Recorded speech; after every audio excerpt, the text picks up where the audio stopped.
we're live. Alright. So. Yeah, so basically, last time we left off, we had this whole giant thing, and it kind of just wasn't working. And I'm pretty sure I've tracked down, like, the root cause of most of my problems is the canisters. So as you can see, canisters don't have a lot of them. I'm producing more, and theoretically, most of them should be recycled. However, the ones being burned by the tractors are not being recycled. And so that is a bit of a concern.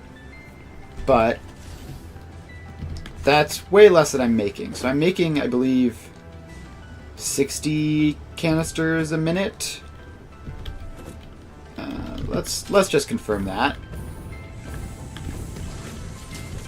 Alright. So you're making 60 canisters a minute. And then... what is this? I seem to have messed up my power connection, so this power switch isn't actually doing anything, but that doesn't really matter. So that's making 60 canisters a minute. That's just an intermediate step. This one is also making 60 canisters a minute. And between the two of them, we are making 120 canisters a minute. That's twice as good as I expected. Here's a good sign. So we're making 120 canisters a minute. And then our fuel production is using... let me in...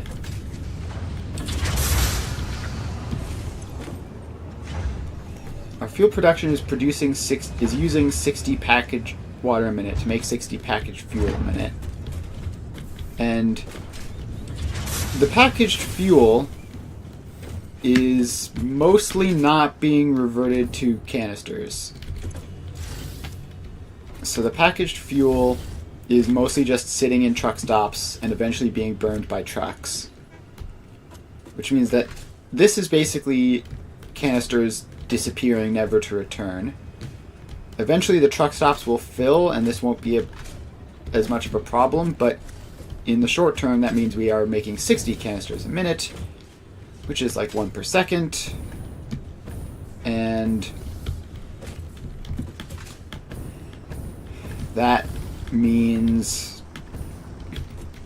that this is filling rather slowly, and we have to fill basically every single thing that uses canisters. So it's mainly water for like the iron and the concrete and all that stuff. You just don't have the canisters to run those at full speed.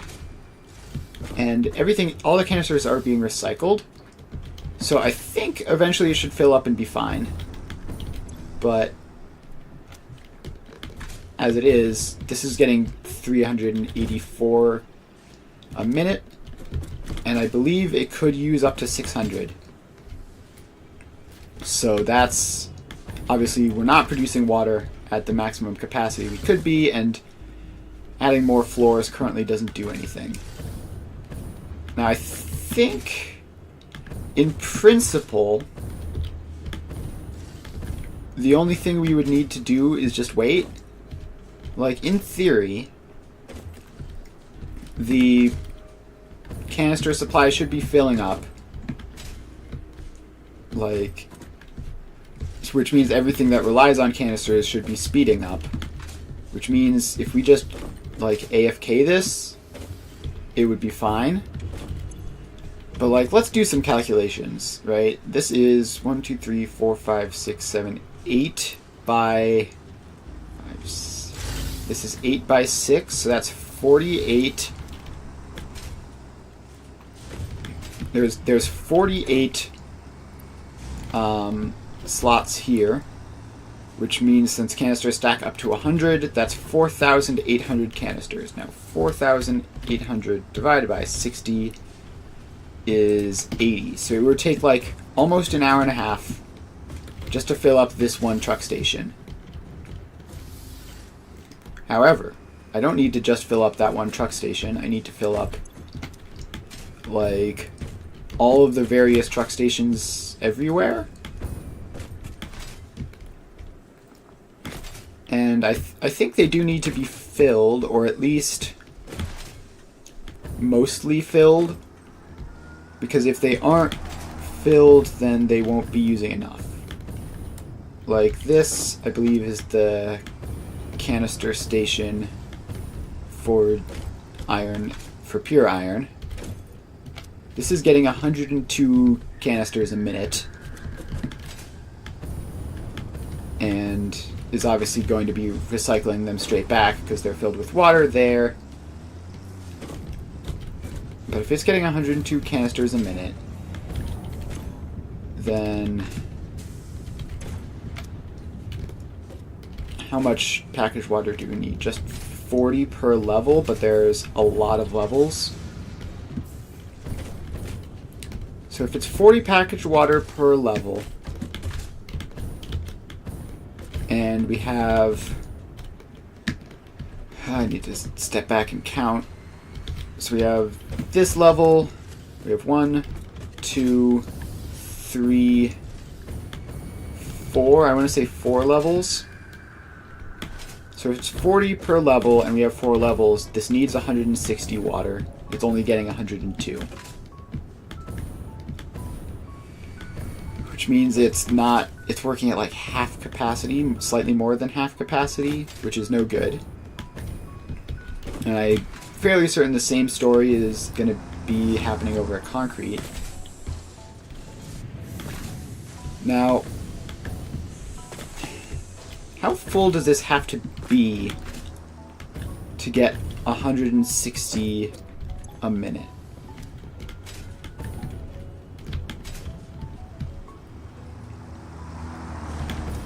So this is saying max transfer rate is 9 stacks a minute. Now let's assume that that's true. That would be 900 a minute, which would be way more than enough. But it's obviously not true. So we need like 2 stacks a minute, which would be 200, which would be enough for that. Which means, I mean, the question is, how long does it take to circulate? That's sort of the problem. Is there any way I can see that? So if I look at this path, it's 5 packaged fuel. Can I Google Satisfactory tractor fuel consumption? I might be able to use that to determine how long the trip is. So, fuel consumption. I'm just on the wiki here. Packaged fuel. Cyberwagon, no. Tractor, okay. Packaged fuel is this row in the tractor, so packaged fuel is 13.64 seconds. So, and let's get rid of that. 13.64 times 5 is just about a minute for the trip, I guess, if I'm doing my math right. Alright, it feels like the problem is more so that where the water is being distributed to. Because, like, that's fundamentally the problem. I think we have enough canisters that theoretically, if it was all being split evenly, it would work. But it isn't all being split evenly. I believe the fuel is getting priority. If I check here, yes, this is almost completely full. And in fact, it probably is completely full once you account for the fact that it's been running a while. So if this is completely full, then that would mean I can't remember what order. If that's completely full, then I think concrete is the next stop for that tractor. I think I remember the tractor going concrete, going to fuel, then concrete, then iron. So this is the output side, obviously. So basically, in order for iron to start getting enough water, this needs to be filled up. And it doesn't look like that's happening anytime soon. It's using a lot of canisters, and I wonder if this is even getting...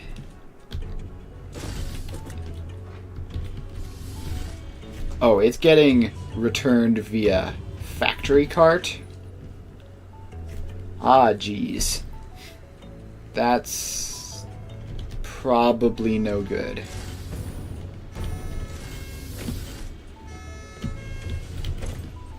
Yeah, outgoing transfer rate 166. Why is there an annoying sound?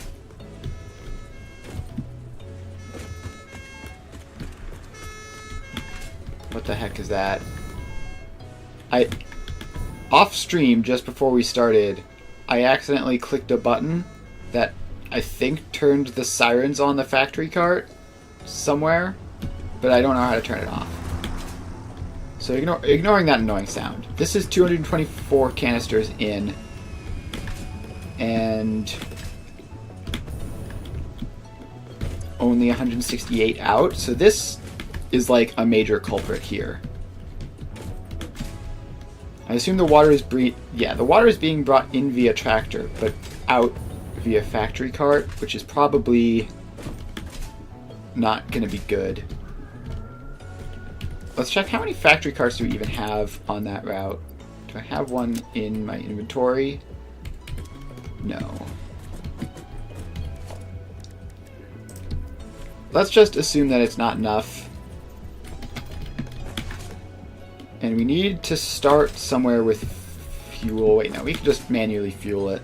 I have fuel in my inventory that I can use for that. It looks like there's either a couple factory carts or it's quite quick, but... Alright, is there a tractor...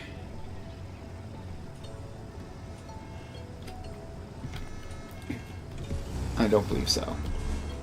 Alright, so we're going to have to run this path manually.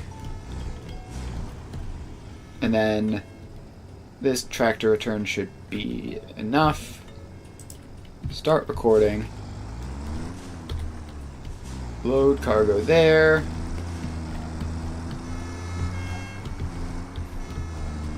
Drive along. And we turn this way. And we overshot it a little, which is unfortunate.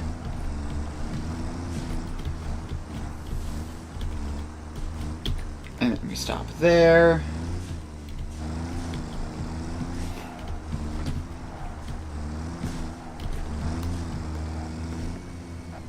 And this is not the world's neatest drive, but hopefully it'll be fine.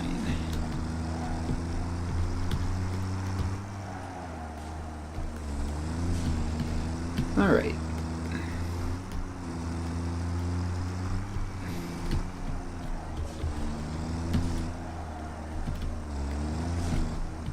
Well, that didn't work.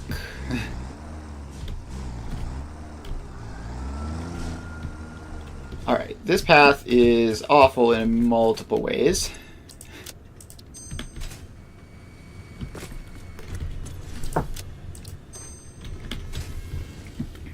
let's get rid of those, and hopefully that makes the path work there.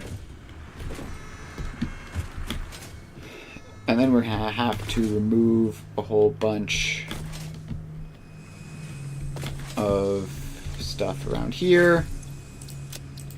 Get rid of that. Get rid of that. Get rid of that. Hopefully keep it out here. Don't want to stop there. We want to stop at the canister turn. And then loop around and not stop there.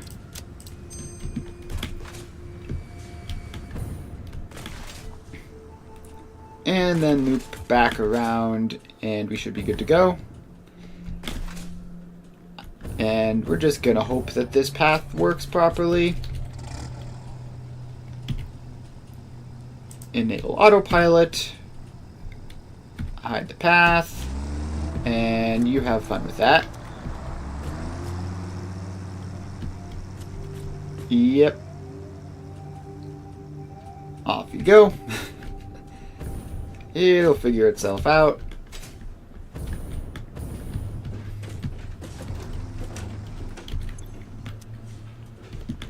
Now, it clearly skipped this node this time, but it'll probably get there, and then that will be another significant chunk of canisters back in circulation, which will be very helpful. And yeah, somewhere around here there's a factory cart with a siren. But I can't seem to find it. Well. Alright. So with that canister transportation failure sorted, and the factory carts around here are really not having a good time. Now let's figure out what exactly we need to do to set up computer production, and I think the answer is going to involve using even more canisters because we're going to use oil in the process. Because I think we need to set up like a rubber factory and a petroleum coke factory. So that's somewhat troublesome. Alright, this is allegedly getting 9 items per minute. And I assume that's just because this is the entire oil supply thing is backlogged. Yeah, that's not exporting any. I believe they're only exporting to like a couple of places, like fuel and maybe one other.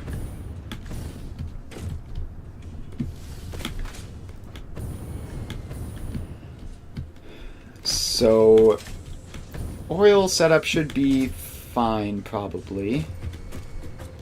Oh, great. We have a vehicle deadlock.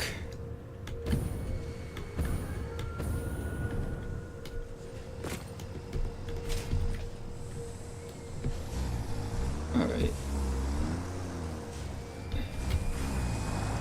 We'll just do that and see if it happens repeatedly.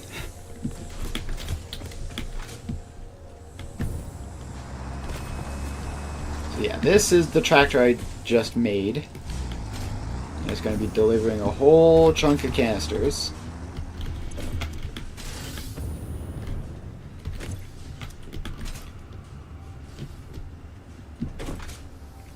So you go ahead and do that.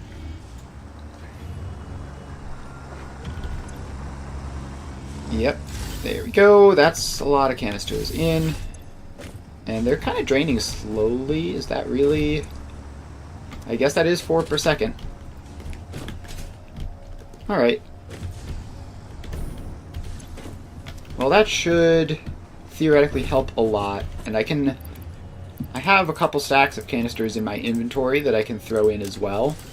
So that will help a little. I don't need to be sitting on those unless actually I might need to be sitting on those. What's the power situation looking like? Fine-ish. Alright, the power situation is mostly fine. So we're going to ignore that for a little while longer. And I think we're going to want a lot of the oil-related stuff to be around this area. But the next thing we need to do is set up... That is suspiciously slow. Why is this running so slow? Is it really just a canister shortage? Yes. It is just a canister shortage. Output seems fine across the board. Yeah, it's just a canister shortage in here. And let's see, they should be getting like 300 canisters apiece. Oh, is this the canister supply truck coming in? Or is this something different?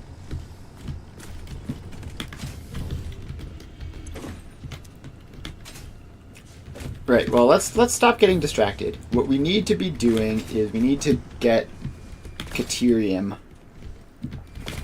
We need to get Caterium onto the factory. And then we need to set up our quick wire and rubber and petroleum coke. And then I believe that's everything, right? Yeah, these have ended up in utilities somehow. Let's move you into there. Apply changes. So we need rubber, petroleum coke, and quick wire. And that'll give us computers. So we're going to need 30 crude oil to make the petroleum coke, and that's exactly the right amount. We'll need 60 packaged fuel. We'll need more than that. So we're going to need to... Gosh, you thought the fuel problem was a big enough problem as it is. We're going to have to double the production. I guess we can do that while we're standing here looking at it. The canister production is not going to be happy, but such is life. Fuel. 7.5 crude oil, 20 water. Okay. What? The thing disappeared, like the UI. Fuel. No, wait, it was packaged fuel. Packaged fuel is the one we need. 22.5 crude oil and 60 water to 60 packaged fuel. Yep. Alright, so then that goes there. The deadlock has happened again. Is it the same deadlock in the same spot? Yes, it is.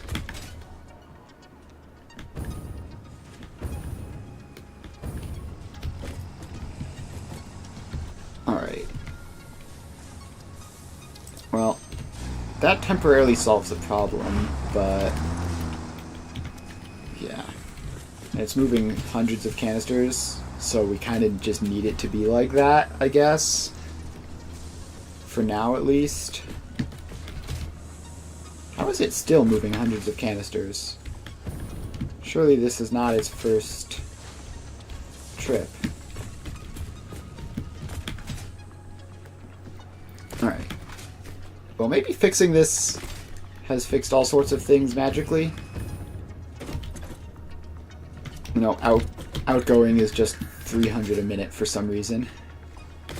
It should be around 200, I think. I think that's how much water that concrete plant uses. Regardless of that, we need to actually hook this up.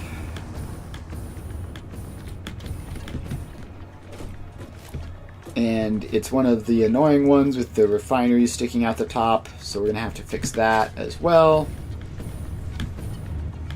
Good news is the giant gap makes it easy to access. Alright, power line. We'll go there, and then down onto that. Okay, so we have polymer resin on the left. So we have water there. We have crude oil there. Alright, so let's get those splitters in.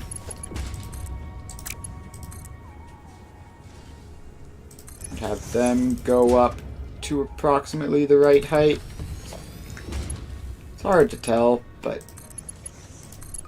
something like that ought to do. And then we have to take all this stuff down as well, which means mergers on all of them.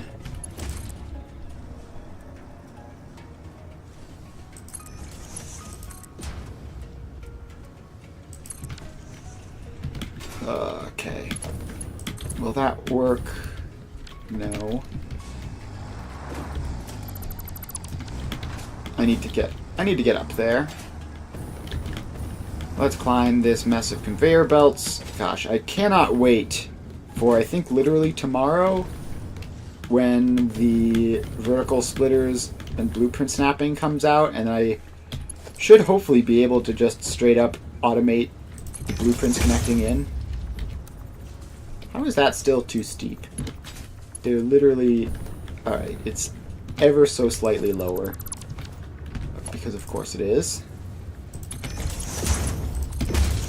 There we go. That's the polymer resin out. And then we just need the canisters and the fuel basically overlap the entire way.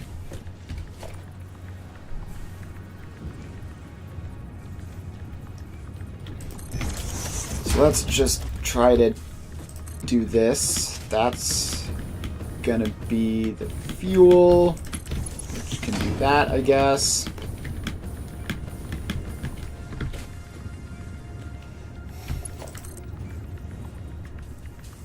And then that comes like there. And literally, how is that too steep? It's basically the same height. Alright, a little lower than that. So how about that? Okay, no, that was actually too low, I think probably the first time as well. Now that's too high. This would be a lot easier with the foundation. Oh, it was on straight mode. No wonder it was being so crabby. Straight mode despises working sensibly. As soon as there are multiple dimensions, straight mode insists on being as unusable as possible.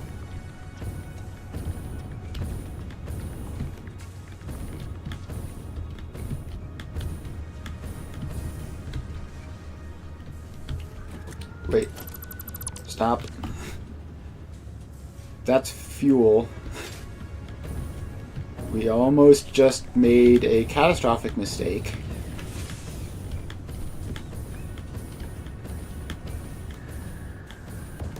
So we almost just put fuel... We almost just put packages on the fuel belt, which would have been very, very bad. We were literally seconds away from that happening.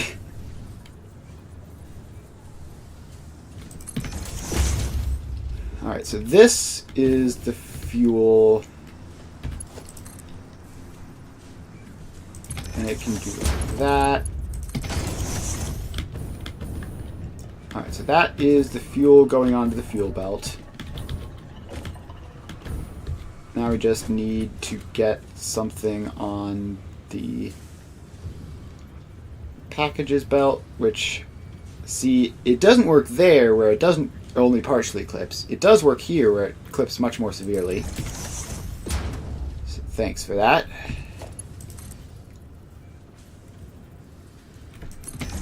Alright, so then that goes up there.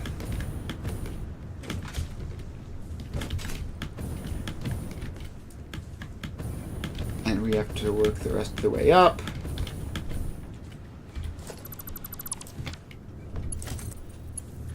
Alright, now we have that actually connect. And canisters start going down there and onto the canister belt. Cool. So that has doubled our fuel production in theory. Although in practice we're going to need faster belts.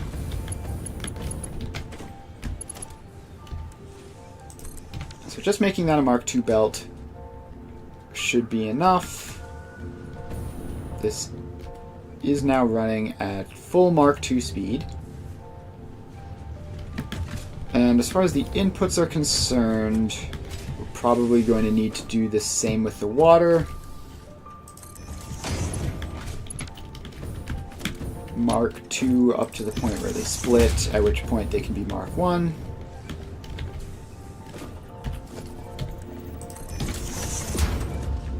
Right, that actually was the point where they split, so that didn't need to be Mark II, but whatever, not going to hurt anything. And then the crude oil should be fine as is, since it's 22.5. Double that is 45, so Mark I belts can handle that just fine.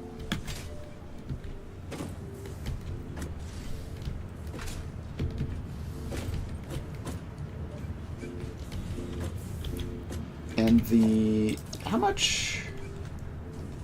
where's the packaged fuel? Yeah, I didn't label how much empty canisters it produces, but I believe it is 22.5 because the other 60 are in the packaged fuel, which means that this Mark I belt should be fine there. Alright, now we just need to hop up here. And yeah, these are warming up to 100%. We just need to put this wall in so that it doesn't look horrible.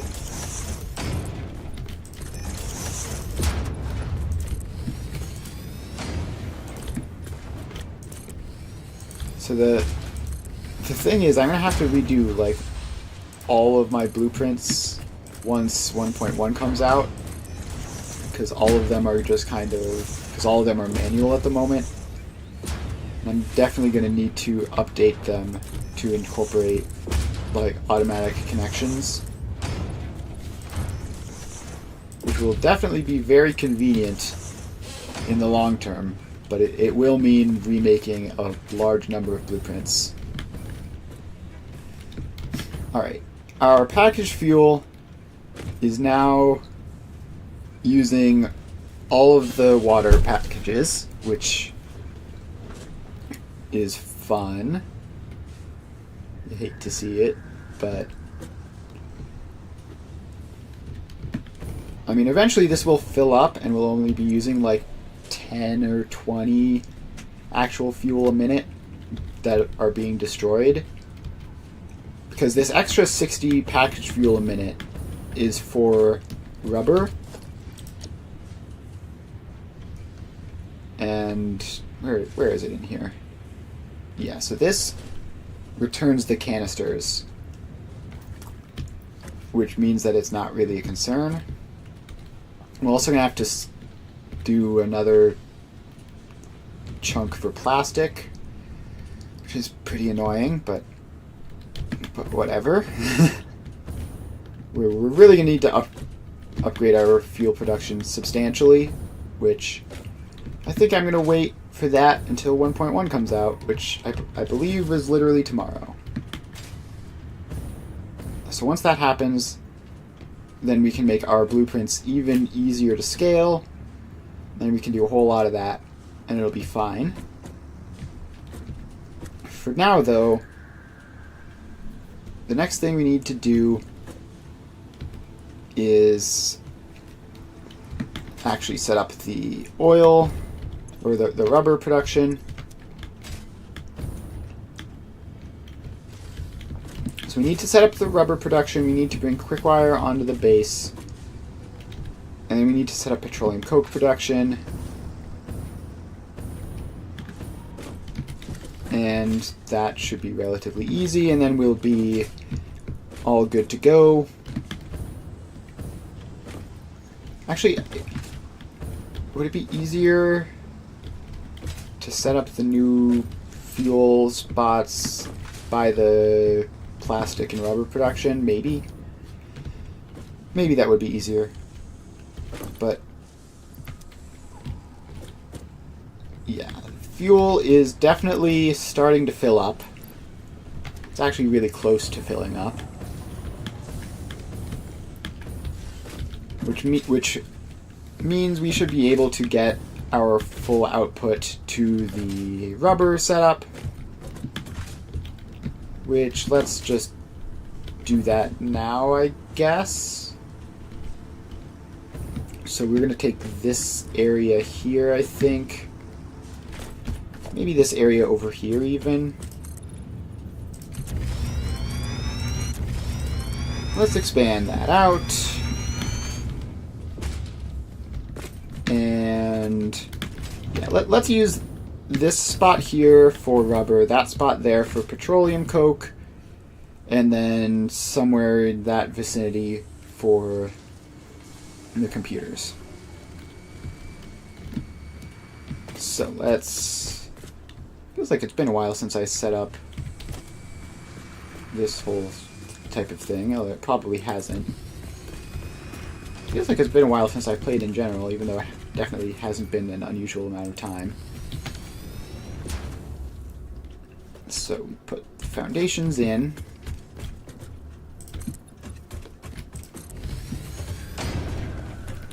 We put the cross in there. Then we expand this one out, like, it should be 5, but 4 is good enough.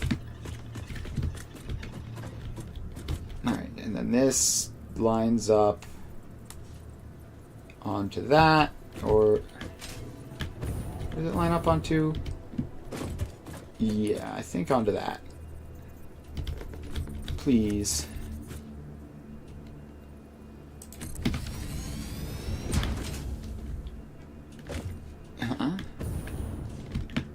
No. Somehow I've just completely messed this up.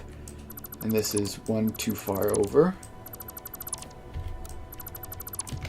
I don't know how I did that.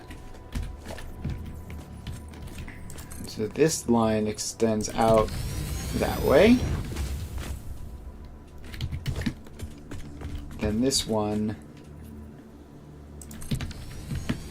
is there. And that one is there.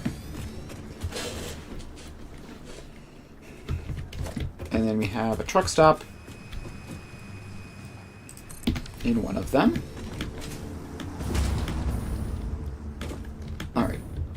And now we just need to power on the truck stop, put the rubber blueprint in, and drive the route to the fuel.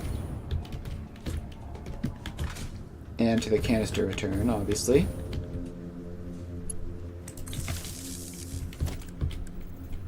My power setup is starting to get... I just want to upgrade this power pole. There, thank you. My power setup is very clunky. I really should have a better system for having power around the city.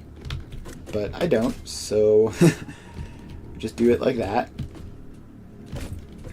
So this takes in packaged fuel and outputs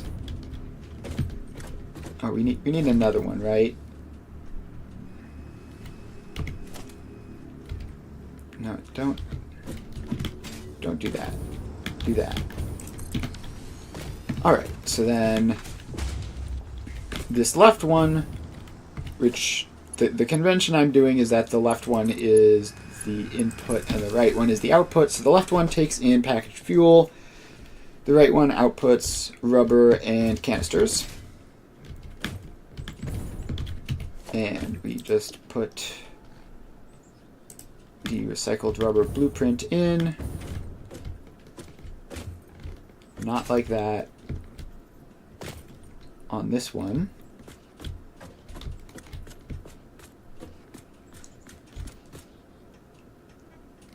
There we go.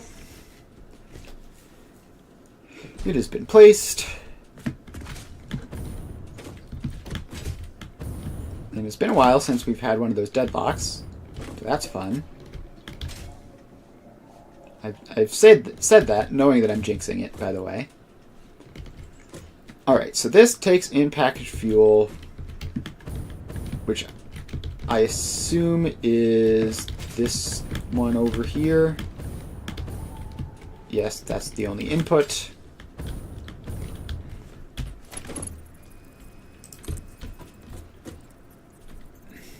Alright, that's the wrong socket on the truck stop, so we'll go to that socket instead, which is an output. And in you go. Alright, so that's the packaged fuel in.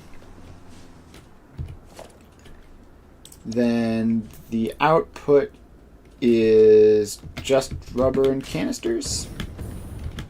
Yes, alright, cool. So the left one is the packaged. So the left one is the canisters, the right one is the packaged fuel.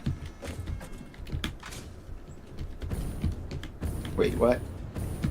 Am I dumb? Is this the wrong blueprint? No, the packaged fuel. This is the unpackager, obviously. Alright, the deadlock has happened again. Very cool. So this pipeline goes down there, yada yada yada, then the rubber comes out this way. So we have rubber on the right, empty canisters on the left from the inside. I guess it doesn't really matter, right? We just hook them both up to the separate outputs and then figure it out from there. Alright, so that goes there. That goes there.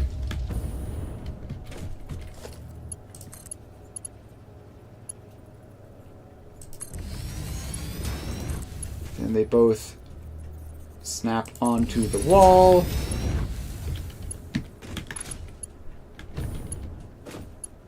And from the wall, we bring them up.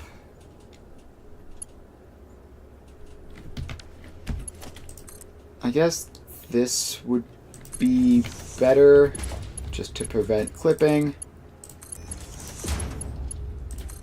Alright.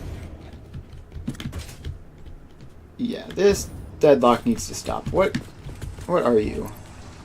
You're a water for something?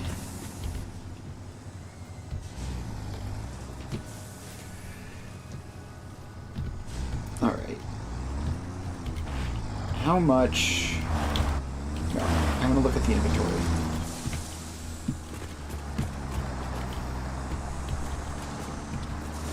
Alright.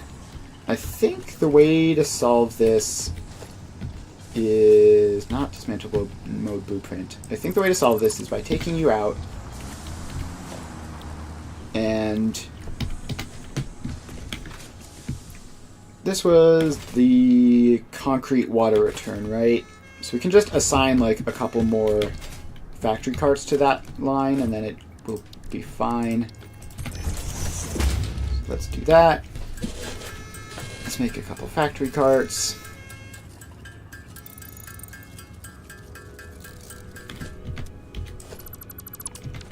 Alright. Factory cart.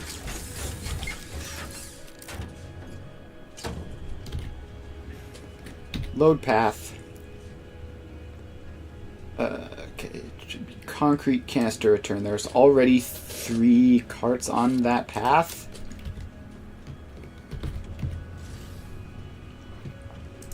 So at some point we're gonna have too many.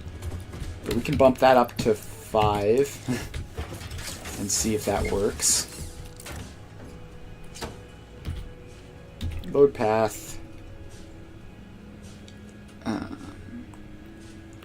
Concrete canister return. Enable autopilot. So we'll see. 5 is probably going to be too many, especially like the canister return itself is going to get crowded. But it would be convenient if that were to work.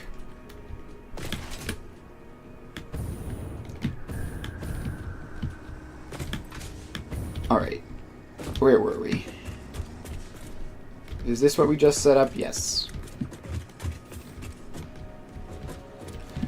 Right, this has plastic built in because of the way the recycling things work. Alright, so this is the input.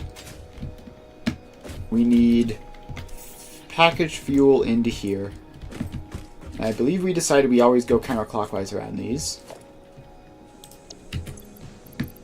So we'll grab one of these. And 60 a minute should be doable for a single cart. Alright. You start, and you do that for some reason. Now you start. And I'm going to need to reset all of these. So this is going to the fuel, which means going down this way and around.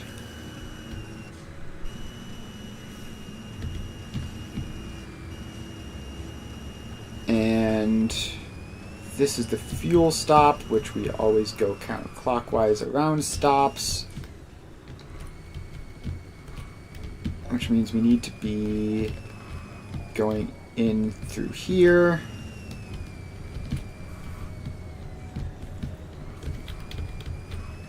And stopping there. And then making our way back. I'm going to have to do some editing on this path.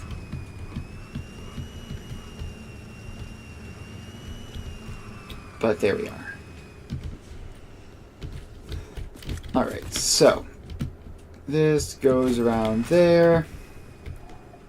I think I might need to like fundamentally change the way I use trucks, just because we're already running into a lot of problems. So I'm not sure exactly how that's going to work, but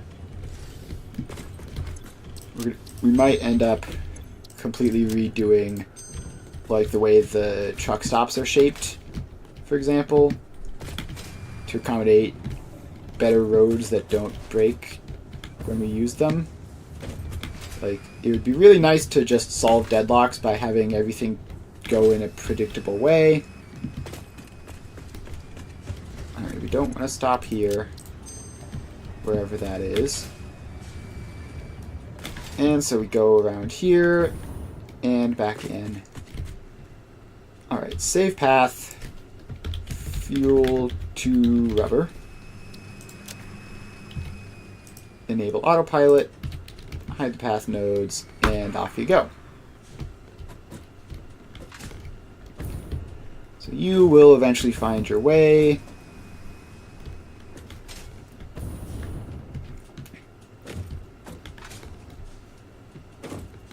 Hello? Sir? Are you...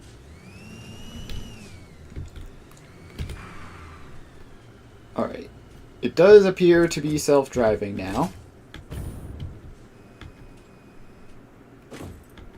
Alright, off it goes. Alright, and this needs to be set to unload. That's very important.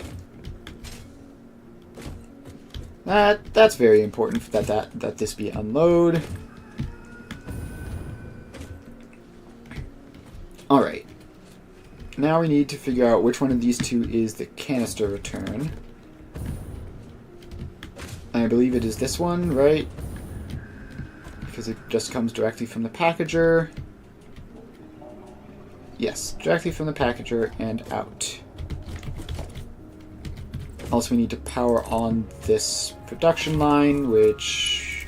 there we go.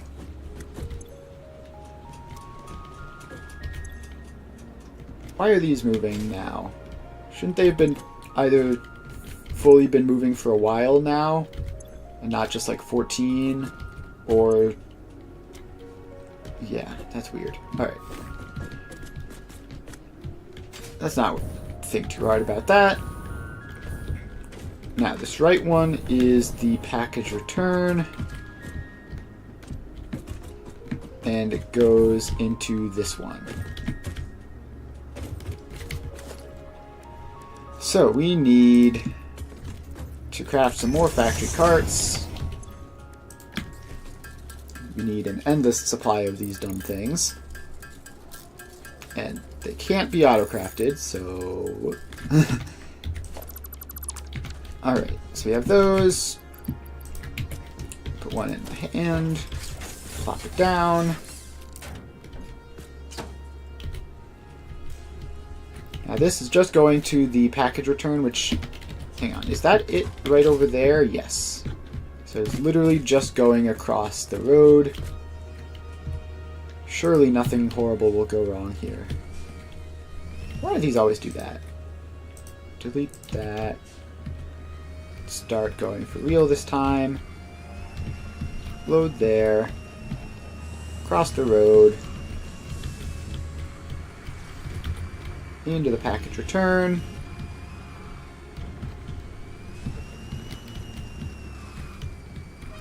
And then around.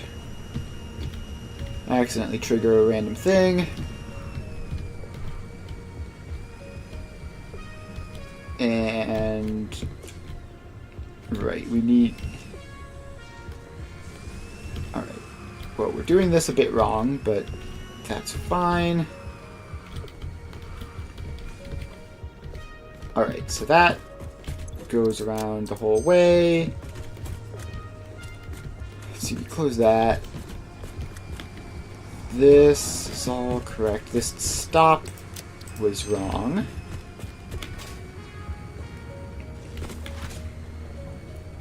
And it doesn't stop there or anything. Good. Alright. It stops there. Doesn't stop there. Alright. I think that should be good to go. Wait. Save that path as rubber canister return. And enable autopilot hide path nodes. Off you go. Yep, and it is already starting. So we are getting the fuel in, which means we should be getting some rubber out pretty soon.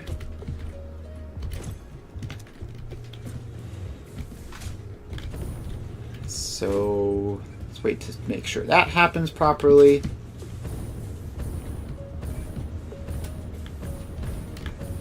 I guess we will hop in here to check. I haven't tested these recycling setups yet, but they appear to be working, at least to an extent.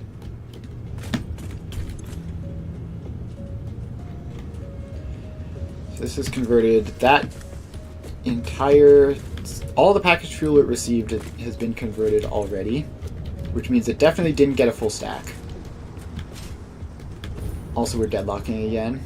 Hate to see it.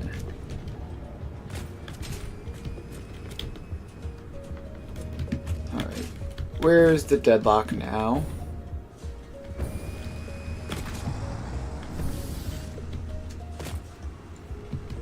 Is it these two?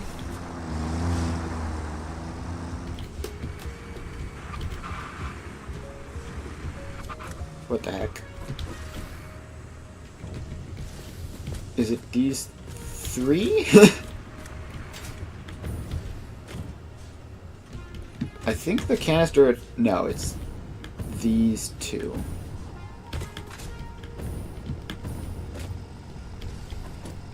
Okay, what is this guy even doing?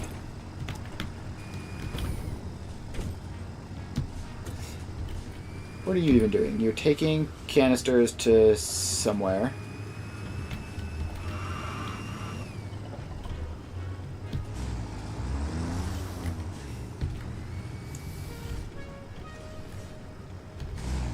Alright, where are you taking the canisters to? Directly across the road?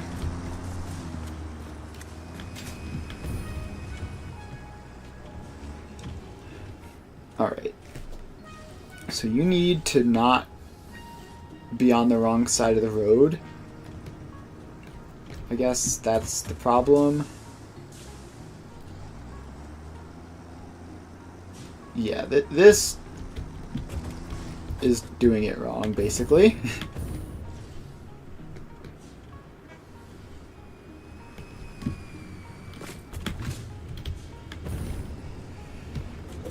We're definitely going to need to rethink the transport system. There's just too many problems that regularly occur.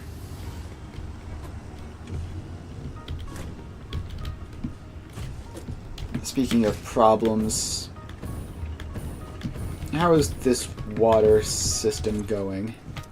That's outputting 255. This is outputting 95. How many is it receiving? 322. I believe that's more than it was last time, which is a good sign, I guess.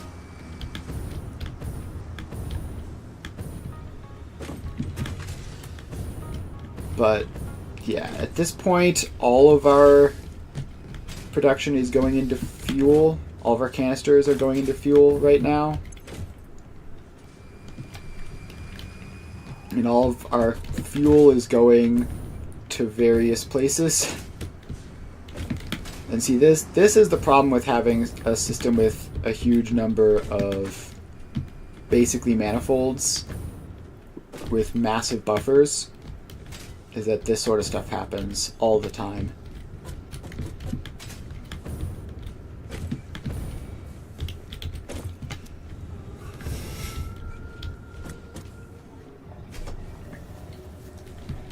So yeah, we are converting a whole bunch of canisters into fuel, and then the fuel is filling up, and then probably working. Like, the fuel setups should be almost full by now, right? No, they're like halfway. At least this one is. Yikes. Meanwhile, the canister return is continuing to be an issue.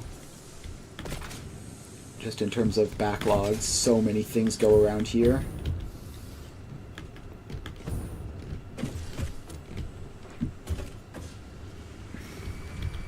What are you even?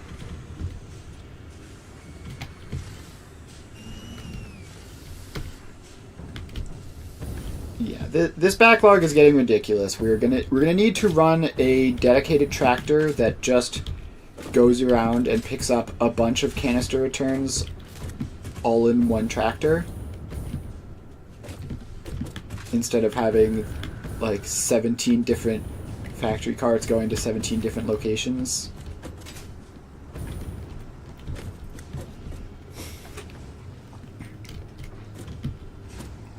I guess it's probably fine-ish for now, but outgoing transfer rate is still 407.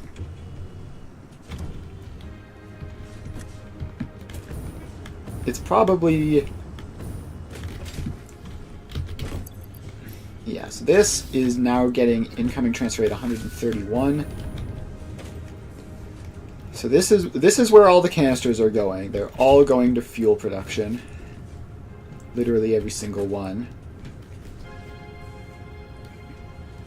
And then the fuel, some of the fuel is being converted back to canisters, but in the rubber production.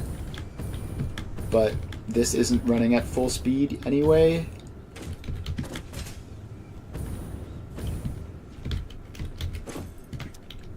So that's...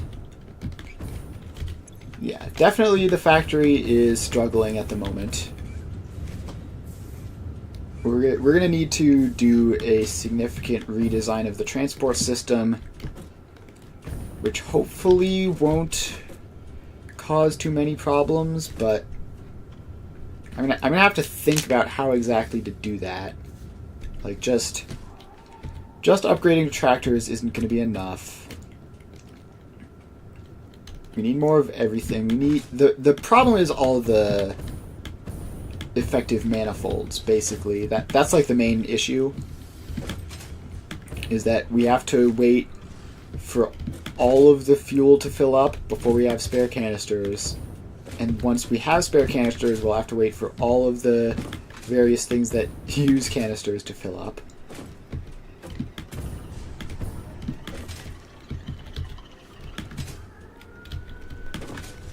I wonder if there's...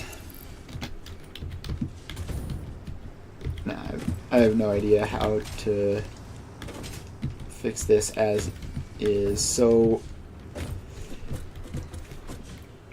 the problem... basically there are two problems.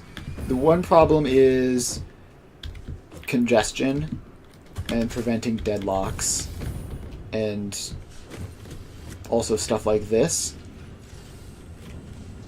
Like, this is a huge issue. I wonder, we might be able to somewhat fix it by... hold up, what is this? Why does this have hundreds upon hundreds of canisters in it? Is this the secret? Is this where the problem has been arising? This is getting 28 canisters a minute, despite not being the proper canister return. And this has been going for hours and hours based on the number of canisters in here. So if we take this and make it another canister return, then we will get a huge number of additional canisters into circulation, which will hopefully help out a ton. Alright, let's do that. First of all, we're gonna need a way of just actually accessing the floor down here. So let's take that floor out. And just hop down.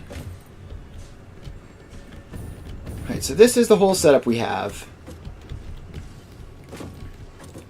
So in order to convert that thing into a proper canister return, which we'll then be able to use to spread out the congestion, which should also solve a bunch of problems. But in order to do that, we just need to hook it into this. So we take that out. We put like a merger there.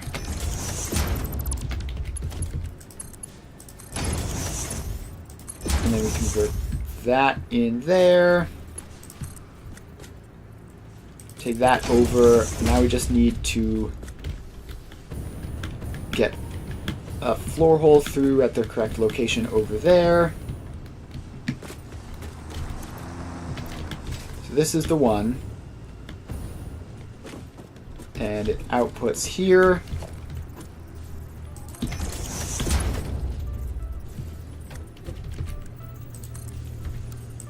So there we go. So that outputs into that, and then we just need to get down there.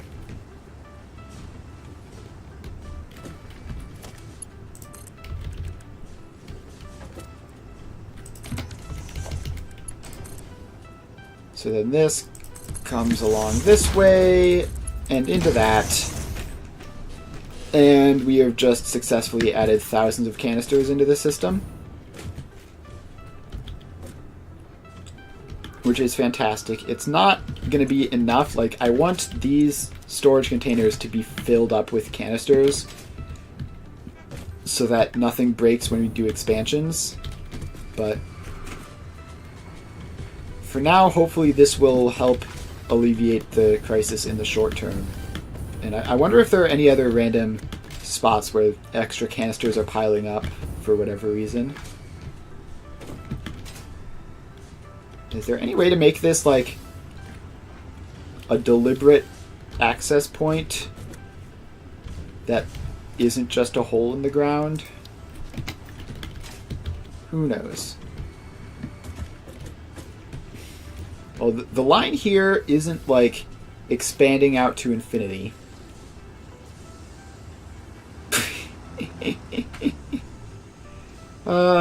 Seeing how the tractors interact with the factory carts is incredibly entertaining. It's probably causing all sorts of hidden problems, but whatever.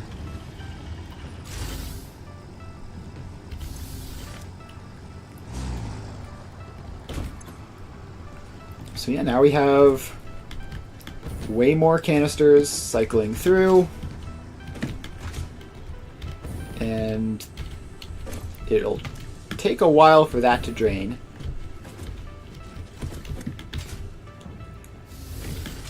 So until then,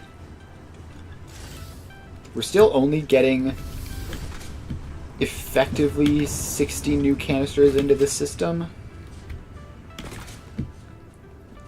I guess, hang on, is this the rubber setup that I just made, or is this something different? I believe this is the rubber setup. The canisters are going in there. Yes, the rubber is going in there. So the canisters are being properly recycled from this. You can tell because that is basically empty and that has all sorts of rubber in it.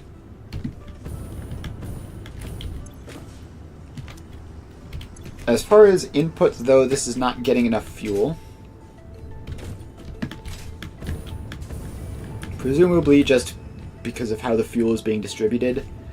Like, I don't think the factory carts are coming in with full stacks. Because the fuel over there is basically always empty. And the way we fix that is by letting manifolds accumulate, basically.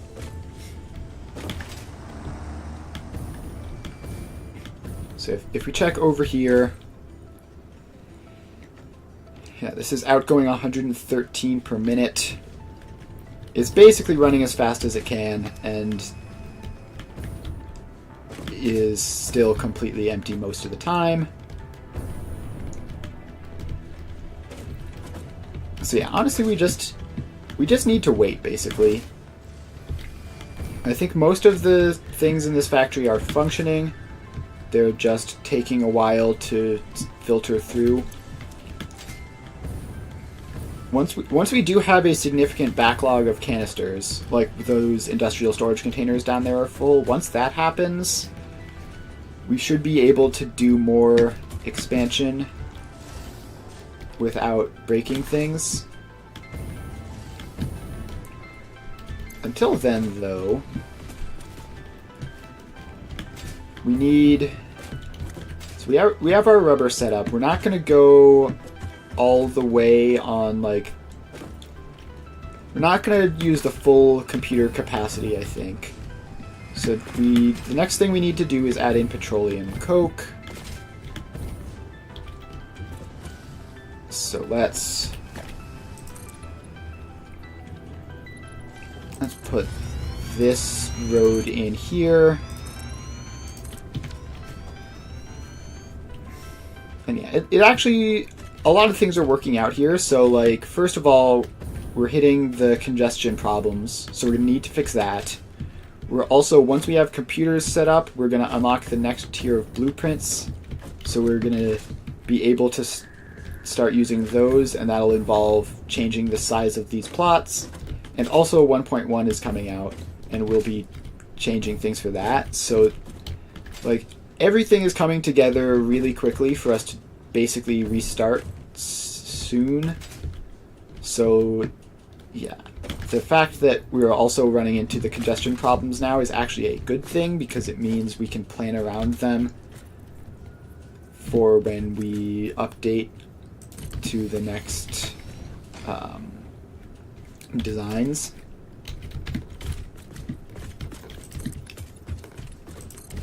Now, I think the way...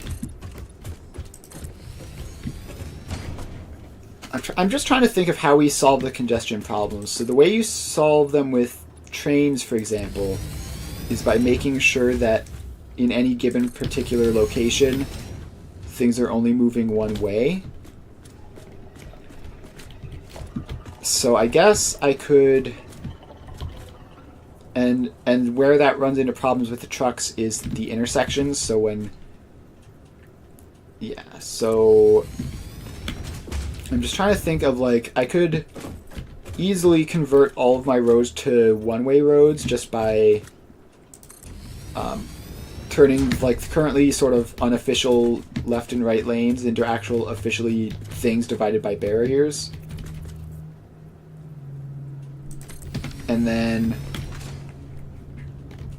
in order for the intersections to work, I would also need dedicated areas that you're allowed to go when turning right or left, which wouldn't intersect somehow. I don't know how to do that, though. I guess I could use elevation or something for that.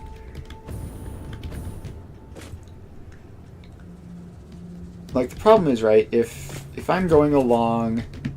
Where's an intersection? If I'm going along and I want to turn left, at some point in that turn, there's someone going straight along, and we run into each other and get stuck.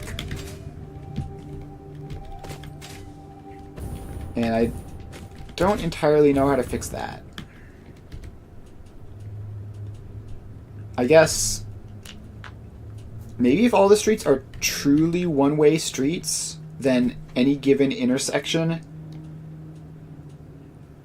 like, if this was truly one way, right, and you could only go this way, and this was truly one way, and you could only go this way, then if I'm on this road, the only legitimate thing would be either go straight through, which wouldn't cause a problem, or to turn, which wouldn't cause a problem. So I think that could work. Having strict one-way roads might solve the problem. And it would probably solve a lot of other problems as well. Alright, but I'm getting distracted. What I am doing here is setting up petroleum coke. Not directly on top of me. Which way is facing the front? And petroleum coke is one input of packaged crude oil and two outputs of canisters and petroleum coke, so we'll put it there.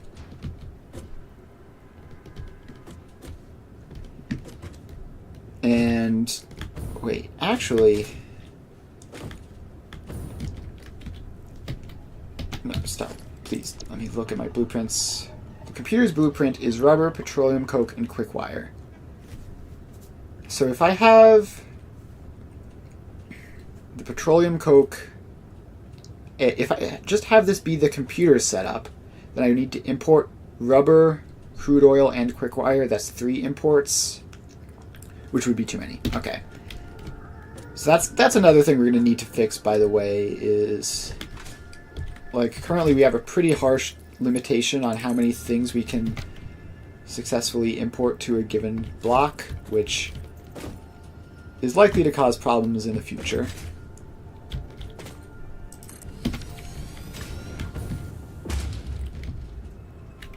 which hopefully we can solve that maybe by fitting more, either by upgrading each block into a 3x3, which would give way more space for both production and imports, or by just like getting the higher tier blueprints and squeezing more truck stops into a blueprint. I'm not sure if that will work. Like I'm not sure if the additional space will be enough, but it's maybe worth a try. Let's get some power lines in. Alright, so these truck stops are now powered.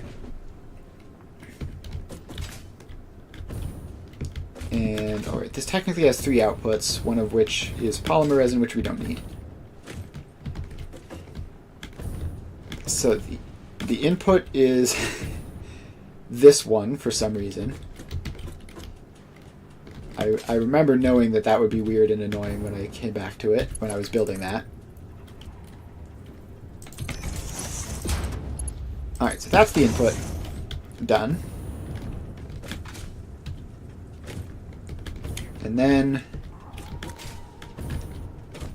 we have 3 outputs, one of which is sunk. So which one is which? They all come from holes downstairs, so I'm going to have to go down there to check. So one of these is being sunk. Which one is it? This is the petroleum coke. That's the intended output. This is facing the other direction. The polymer resin is this one in the back. Alright, so the one in the back is the polymer resin, which we don't need. So I need to get back up there and see which one that is. So it goes here and in. So this one on the left needs to be sunk. So let's just put that floor up here. Just completely out of the way. Like nothing else is really going to be coming up here. Except for probably inevitable expansions. But we'll worry about that when we get to it. That doesn't need to be marked 2 belts, but whatever, I've already placed it. Now we need to power on the sink, which... There's another complaint. The power poles in there are just ridiculously hard to find. Alright, so the sink is powered on. Speaking of powering things on, we need to actually power on this whole thing.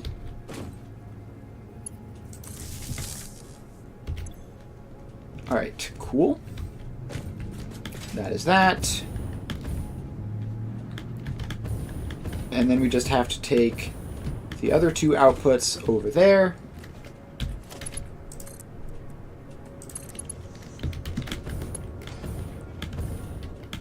So that's one input. That's another. And the impact on canisters here will be production-wise pretty insignificant. I think it's like 20 or something. How much is it?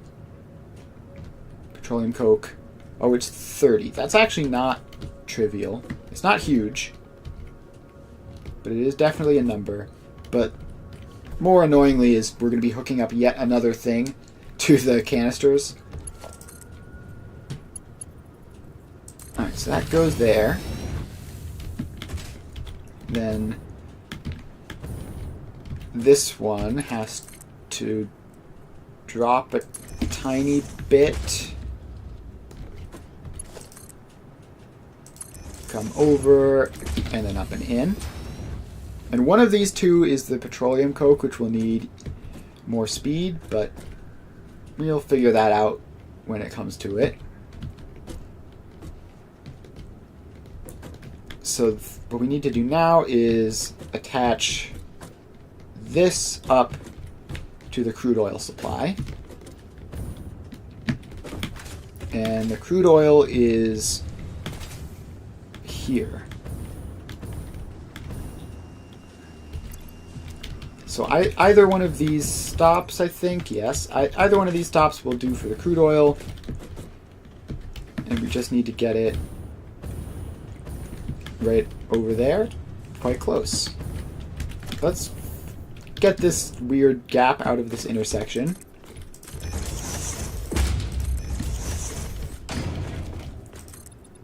And fill in around the edges of this, because it needs these to be accessible properly.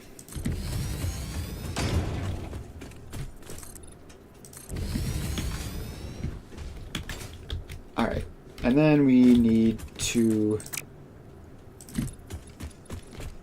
expand this out.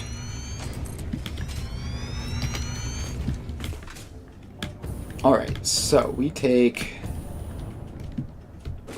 from here, set that to unload, and we need a factory cart. We go clockwise around these. Alright, start recording. Unload from there.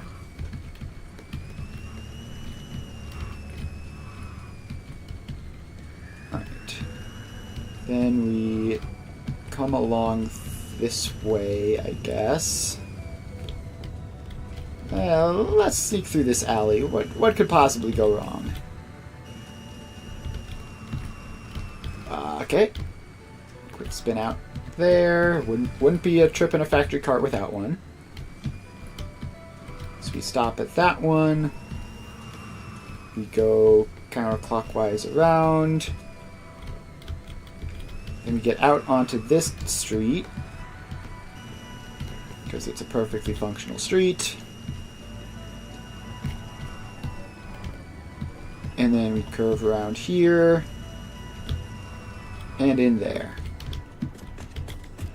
Now we have to run around, make sure we didn't actually trigger anything that we didn't mean to, and find that spin out and fix it. Yeah, so we need to get rid of that. Need to get rid of that and that. And go around here, we get rid of that. And that should be good to go, and 30 per minute on such a short route is more than enough. So this is oil to petroleum coke. Save. Enable autopilot, hide path nose, and off you go. And off you go. Alright. Cool. Worked that time. And then the next thing we need is to figure out which of these two is the canisters, which we can honestly just do by waiting for that to come back and seeing where it stops.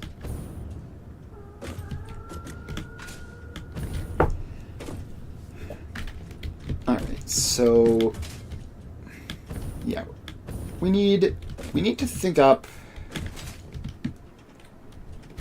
Let's write down problems. Alright, so congestion. Upgrade to Mark II blueprint.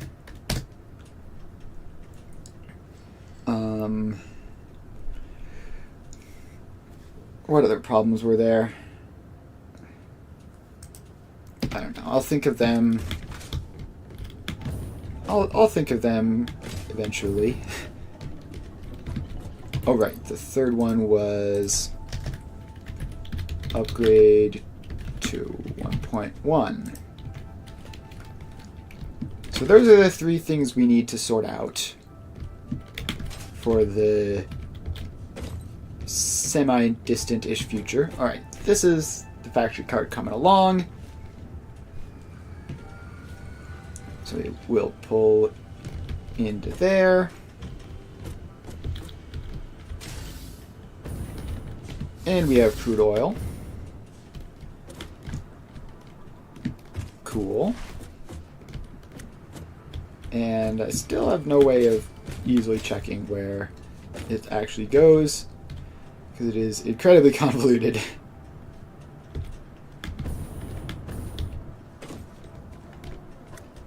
I guess... Alright, so this one is the near right. So there are two more outputs that I don't know about. One of them is on the right, one of them is on the left. So if I drop down here, this is the petroleum coke. And this, so the one on the right is the petroleum coke, the one on the left are the packages.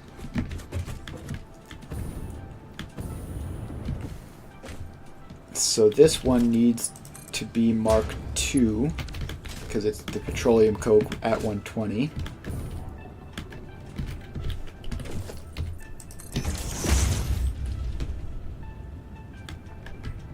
So we should see the packages and petroleum coming out relatively soon. The oil has been going in for a while. But if this is the petroleum coke, then this is the canisters, which means we go to the return from here.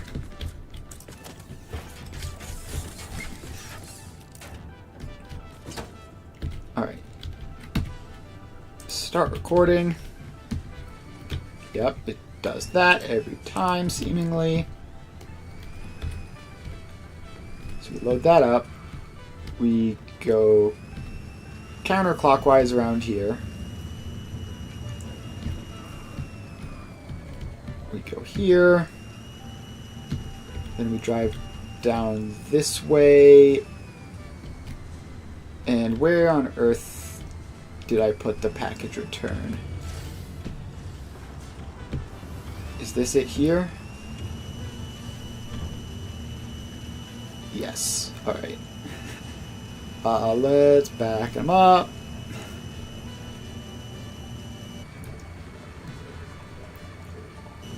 Alright. We have officially backed up almost the entire way. But now we go around here. And we can stop at this one, which is a secondary package return, which should help resolve congestion.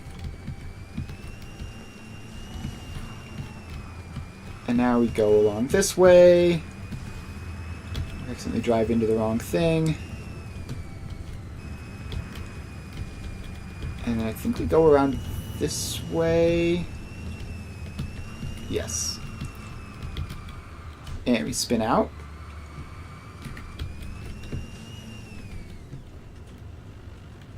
Alright. So now we need to fix this path. Has a number of problems with it. Firstly, we have that spin out.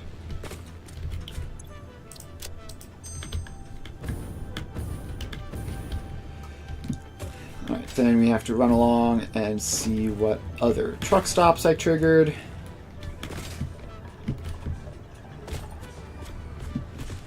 Alright, so this is the point where I took a wrong turn. So if I delete all of these nodes,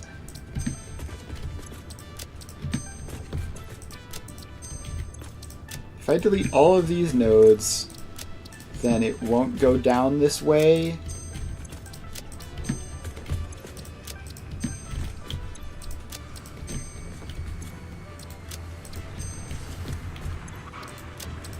Please. I got hit by a factory cart while I was trying to do all this. Alright, so we did that. So now it goes down this way, around here, into that stop. Not that stop. And it goes around here. Not there.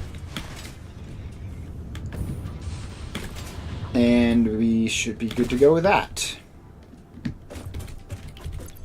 Alright. So now we just enter... No, not open the inventory. We enter it. We save this as petroleum canister return. Save. Hide the nodes. And off you go. And off you go. Alright, well, it'll figure itself out eventually, hopefully.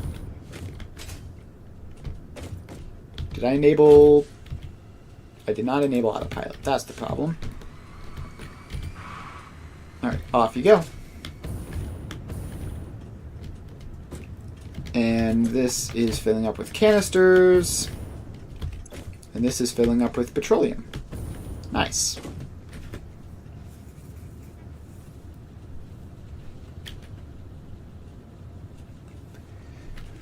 Alright. Now, how are the canisters looking at this point? We added a huge number of them in by fixing this, which is now up to 42 in a minute. This is now up to 545 canisters a minute, which is, in theory, almost enough to run the water, but this isn't getting all of them, right? This is getting 434.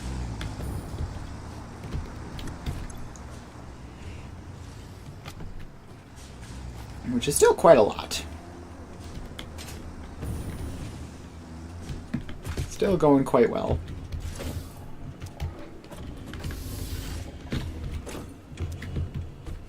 This is outputting 356. This is outputting 107. That's very unbalanced.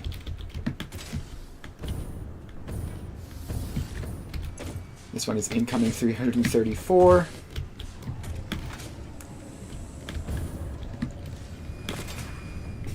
Alright.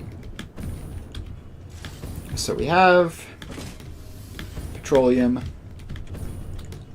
We have canister cycling again.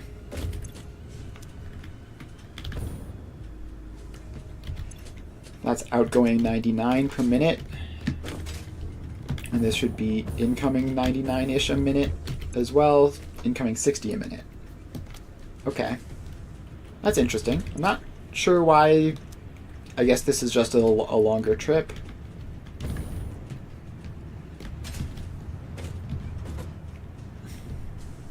Alright. So we have all that. Is this working at 100%? Technically no, but it's because it's not having enough output. Did we get a Mark 1 lift in here at some point? Yeah, that's a Mark 1 belt. That's a Mark 1 lift. So we can make those upgrades, then this should be running at max speed. Yep. Alright, cool. Problem solved.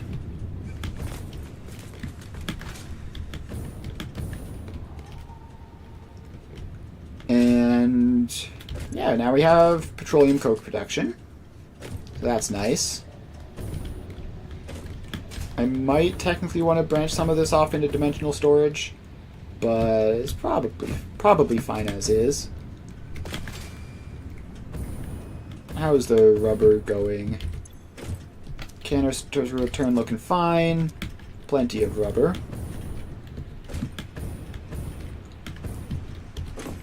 And this is still not getting anywhere near enough fuel.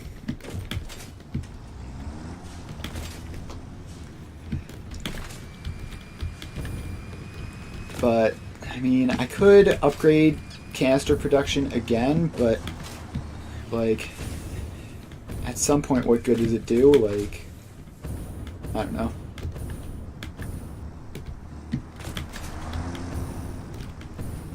We were getting 108 fuel out a minute, which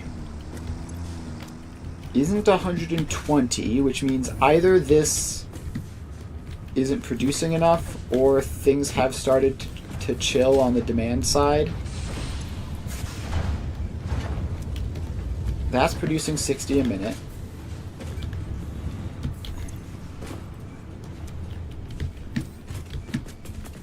And the second floor also producing 60 a minute. I just installed it recently, so it might not be. Alright, up we go. And yeah, so if we're only outputting 108 a minute, but we are getting the full 120 a minute, then that means we might be finally starting to get a surplus. No, it's up to 116. It's probably just fluctuating like that because of exact timings. Alright, well, we have petroleum coke, we have rubber. The only thing left to do before computers is quick wire, which I say the only thing. It is going to require a significant more effort than the other things because it's going to require actually hooking a new thing up to the city. So let's, no, not N, it's V, scan for deuterium. Alright.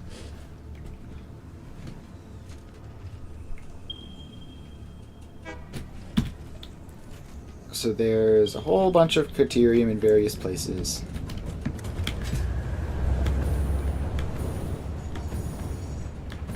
Actually, let's check that I haven't already hooked up deuterium to the city and just forgotten. It seems like the sort of thing I would do, but no. It would be on this row, I think, if it were. Instead, I just have it going down there to the old base.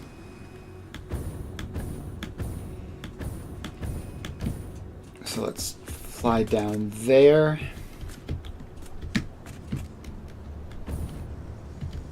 So this is my current setup that makes quick wire.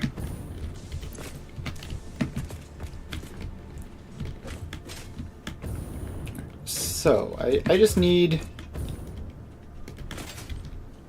to, hang on, wait. Deuterium ingot. I have pure deuterium ingot recipe. So I could use more water and make everything worse forever by doing things more efficiently. The pain. That's 3-to-1 versus 2-to-1. It's probably worth it. Actually, do I already have... Yes, I've already set up the pure deuterium ingot recipe. Makes 24 deuterium ingots. Alright, let's get a stop. Let's get a truck stop set up. And probably won't do a train immediately. Probably will just do a belt from ground level up to it.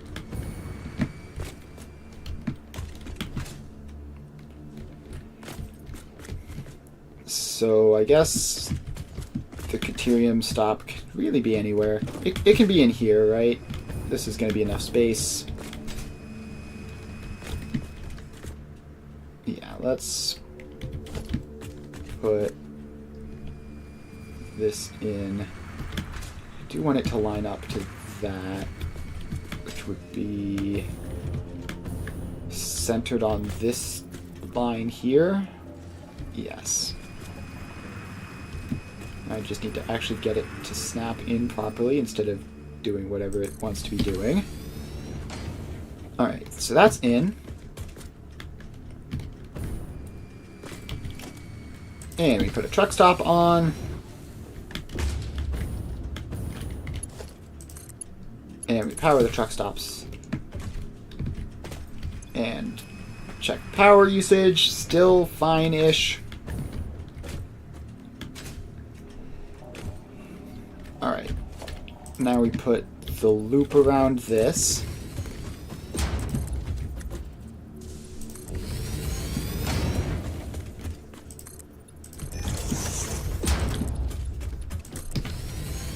Alright, so we have that. Now we just need to bring Caterium up into this, which will be probably just going to need one floor hole for each. Like realistically, the amounts of Caterium that we're going to be using here are relatively small, so I would be very surprised if we can get a single Mark IV belt, much less 2, much less 4.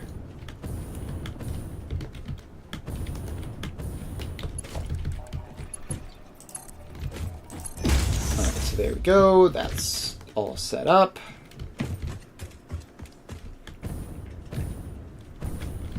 Right, now we just need to get the Caterium ore up to approximately here.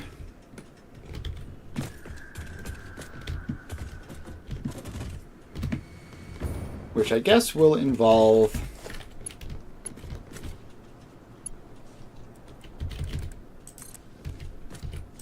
bringing these down and then hooking it up over there. This is a Mark I belt.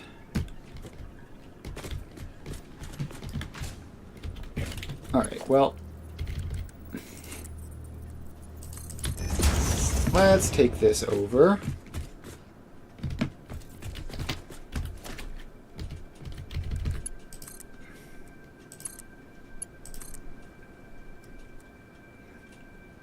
Give those some even more altitude shifts, and then we're going to need to run this platform on over there.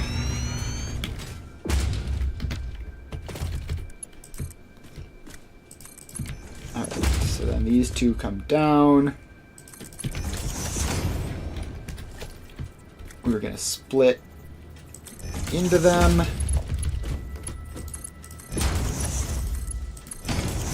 Like that.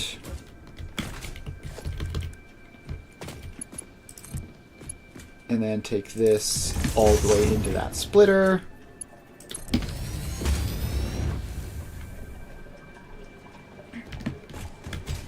And there we go. Our initial supply of Caterium hooked up. Now, I'm going to go over and see if I can improve this at all, because 60 a minute is just so incredibly small. Are you minor Mark 1? Alright. Minor Mark 2. And now we just need to run along upgrading all of these to Mark 2 belts.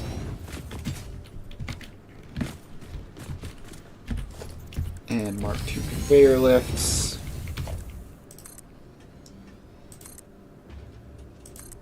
And Mark 2 belts.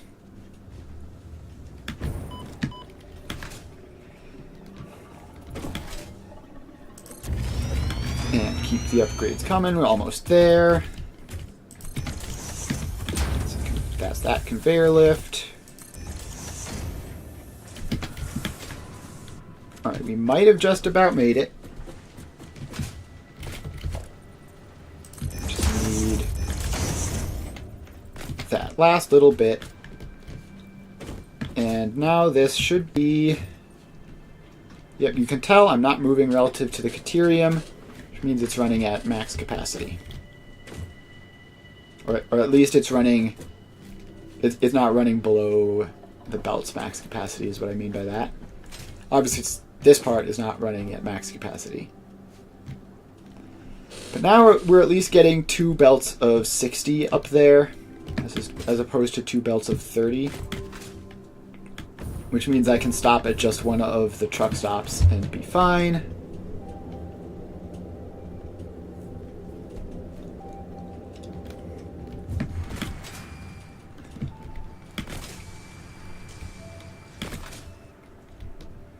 Alright.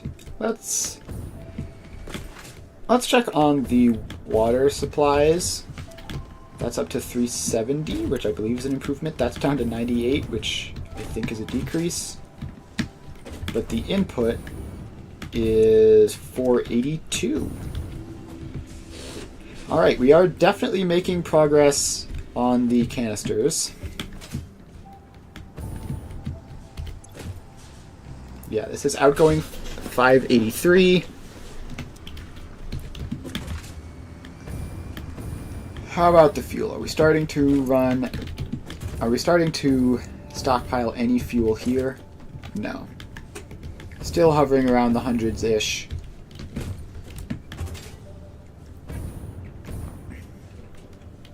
Depending on when exactly the most recent thing has showed up. Alright, so we need to set up a pure Caterium factory, which is just going to be, I don't know, find some empty space for it. Back here works.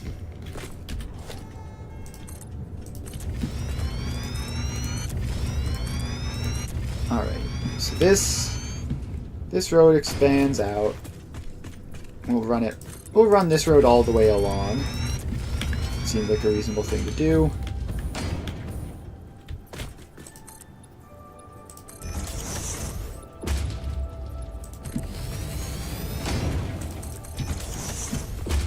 Alright, so now we have this space, and we can put pure Caterium in it.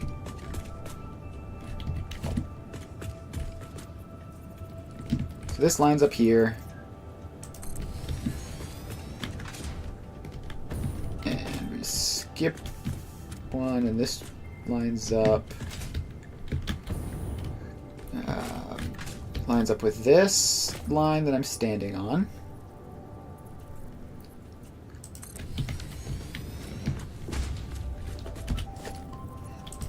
And then we put the centerpiece in.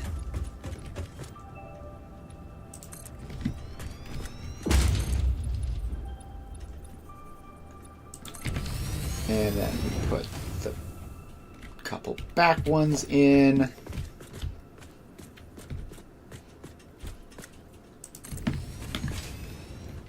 There. And there.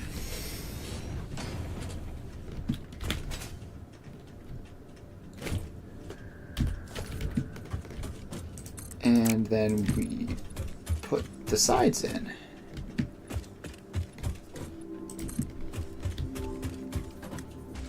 So theoretically, this will be a full road. Like that.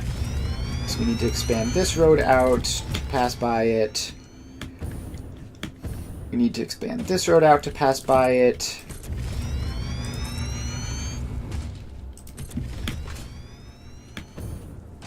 And then we need to expand this road quite a ways out to pass by it. We might run out of concrete here. Looks like we're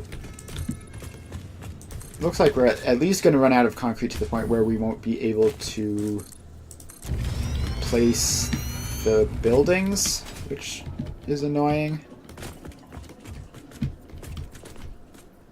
So we're going to have to stop and grab some more.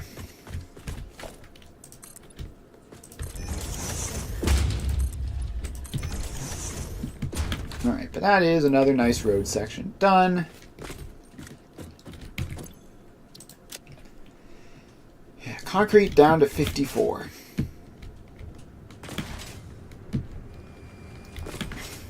So let's... Where is the concrete? That's this one here.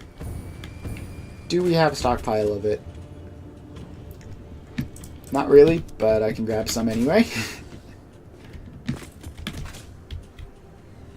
Alright, so then right here we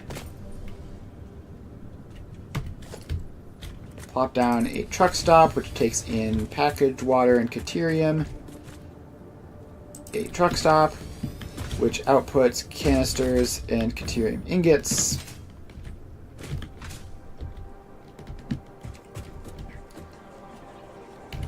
And finally, we have a pure Caterium ingots building,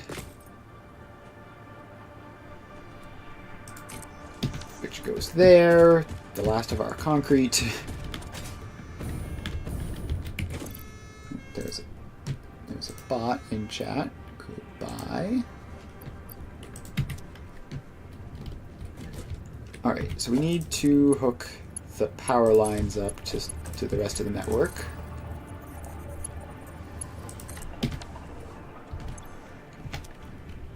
All right, power is hooked up.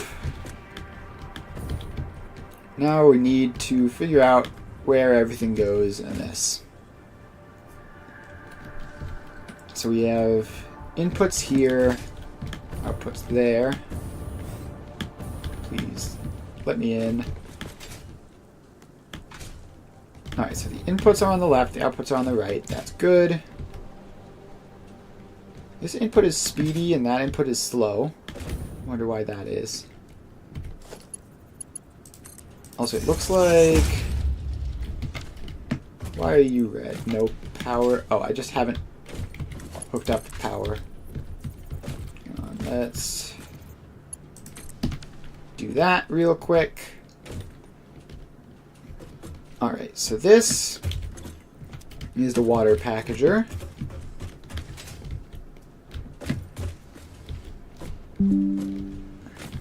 So the water is here and goes around and then, yeah, okay.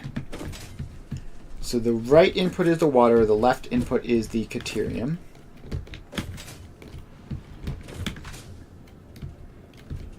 Which I guess isn't relevant at this exact moment, but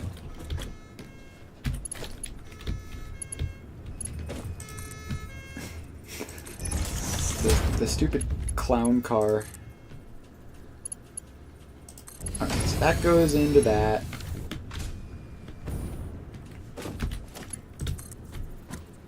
And then this one goes into that. And then do the same thing but in reverse over here.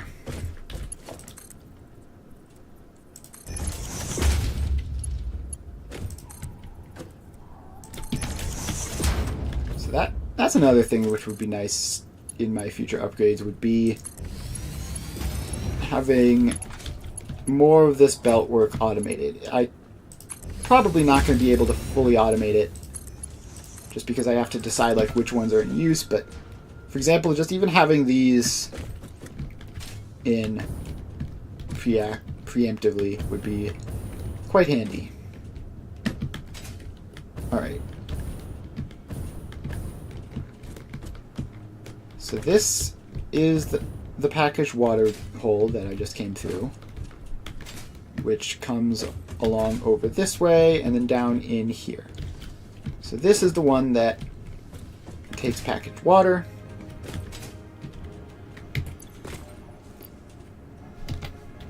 And I need to craft some more factory carts. Let's do that in this little space here. 1, 2, 3, 4. Well, let's make a good amount this time. So that should be enough for at least a little while.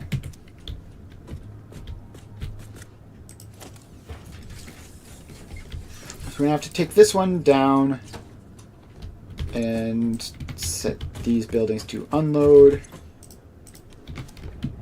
Take this one down and look for water. Actually, wait, we're supposed to go counterclockwise around, so this goes here.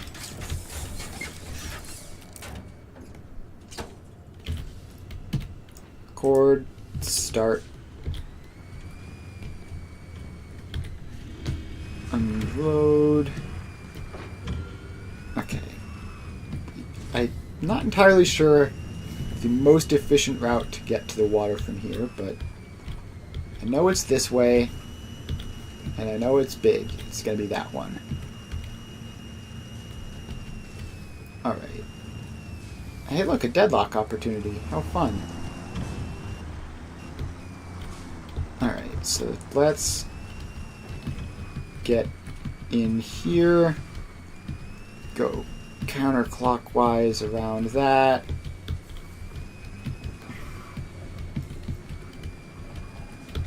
And grab that. Then around this way. And I think that building is it. Okay. We spin out. I have to fix that. But I think if we go in here and around, this is the right one. Yes. Cool. Alright, now let's fix some of the problems. Like this spin out. Delete that. Delete that. Alright, now we go down this route. Check for any unintentional stops, like this one.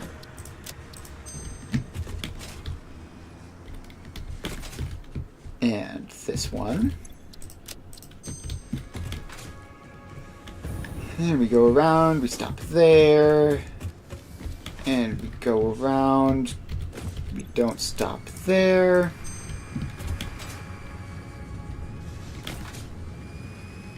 And then we go up this way. And around and in.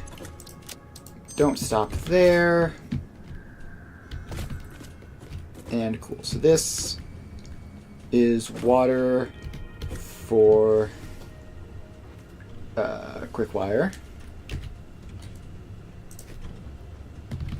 Water for quick wire. Save. Enable. Hide path nodes. Off you go. And we actually somehow got water on that trip. I'm not sure how that worked, but it normally doesn't do that, but not really going to complain. So the next thing we need is the Caterium, or it's not quick wire, it's Caterium ingots. That's just going to have to be misnamed, I guess. So we start recording this one. It does that. We start recording this one. We unload there. We go around. Then we go down this way. And I think we take a right this time. That's copper, and I think Caterium is between copper and iron.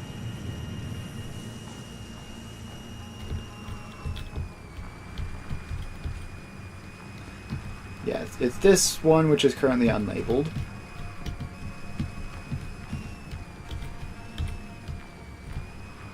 Alright, we load from there. Then we loop around.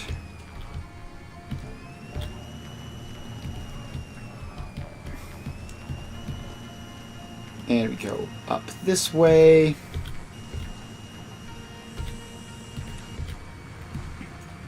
And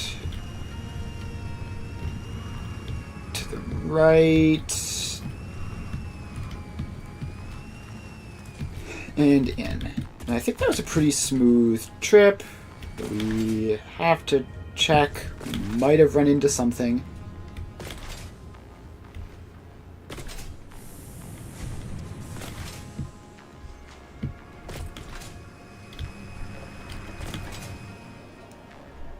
Alright, we seem to have stopped at both quick wire stops.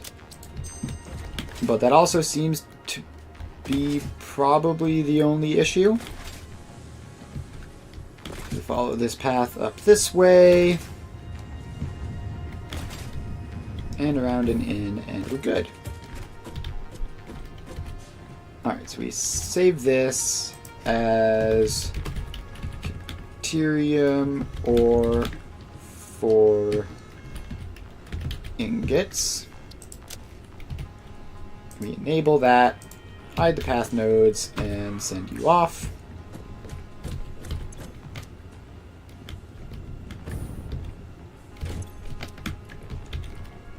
And send you off. Don't go into the building. Alright, it's doing whatever it wants to do, but it'll figure itself out. And now we take this to the package return.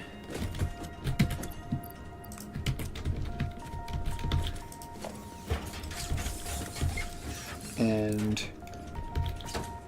I'm not sure if we're going to quite finish computers today. Alright, so we start recording.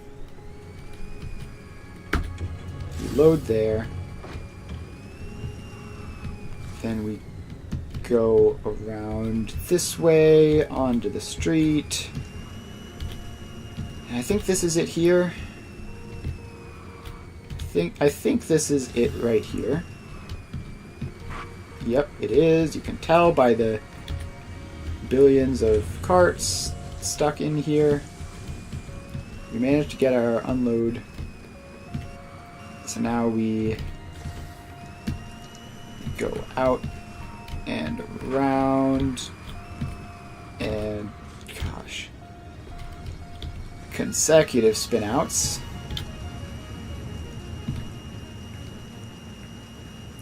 Now we just have to drive back up.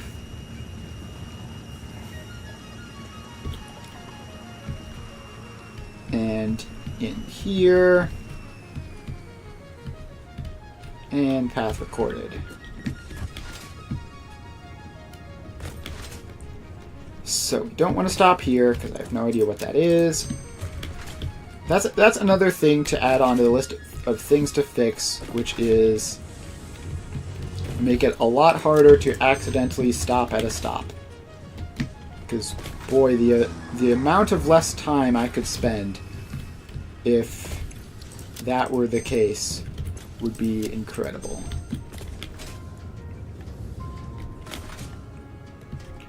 And then we come back up here and curve around and we're good.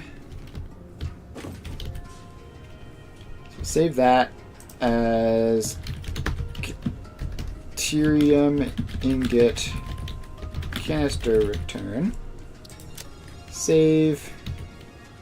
Hide path nodes. Enable autopilot. Off you go.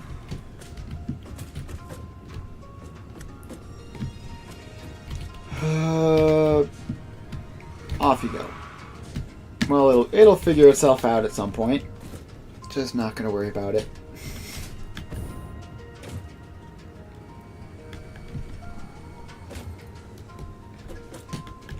Alright. So we have canisters showing up. The ingots are a bit delayed, of course, but here they come. Also, that guy did end up moving off to do his stuff, so that's good to see.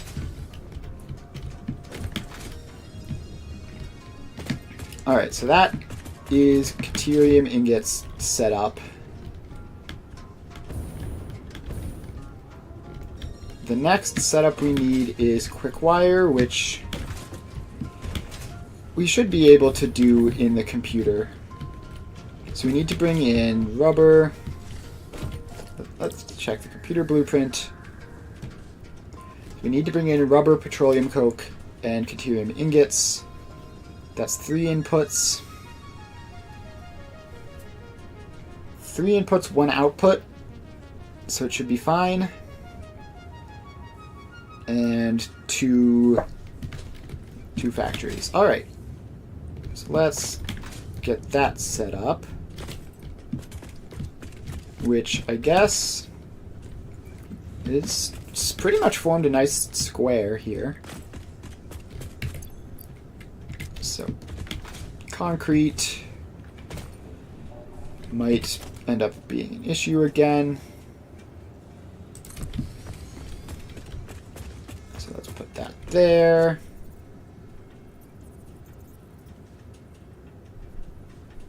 And that there. And we put the center in between it. Alright, this is only too wide for some reason. I'm a little bit worried about why that didn't work, but it does. Alright, so that's 2. Then we bring these in.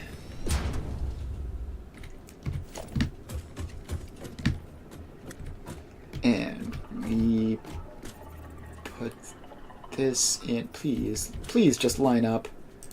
Why do you have to make this so complicated every time?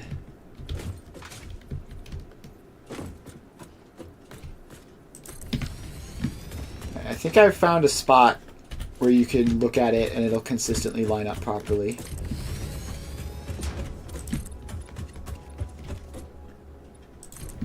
Alright, so let's just run this around the outside of it. Alright, so we need 2 truck stops and 2 factories.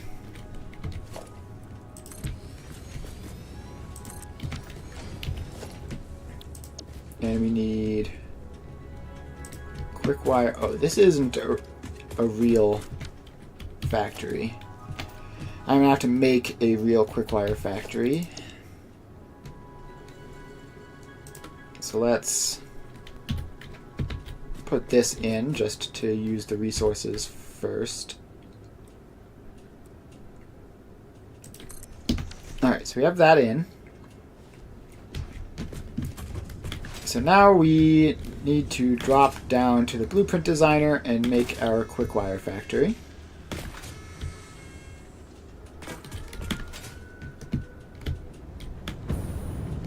Which is actually a lot farther to this side of the city than I remembered. I'm used to it being on the left of this factory floor setup. Alright, so let's load up the box using basically all of our resources to do so. We can grab a bunch of junk from the storage container as well. Alright, so this is just got to be a simple quick wire setup, so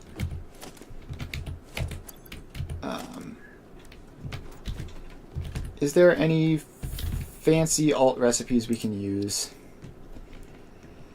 Not that we have unlocked, and not that we're probably going to need.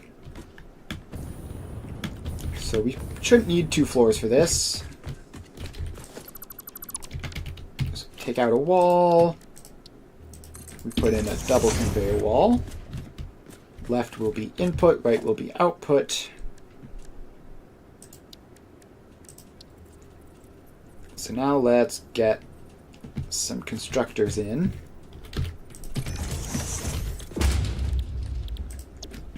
And you use 12 Kateri ingots per minute to make 60 quick wire per minute. Hang on. Computers. How much quick wire do we need? 52.5. Alright. We'll make this in exact ratios. Oh, this is quite ridiculous, isn't it? This entire giant box for literally a single constructor. Actually, if that's the case, let's actually check out my computer constructor and see if there is literally any room.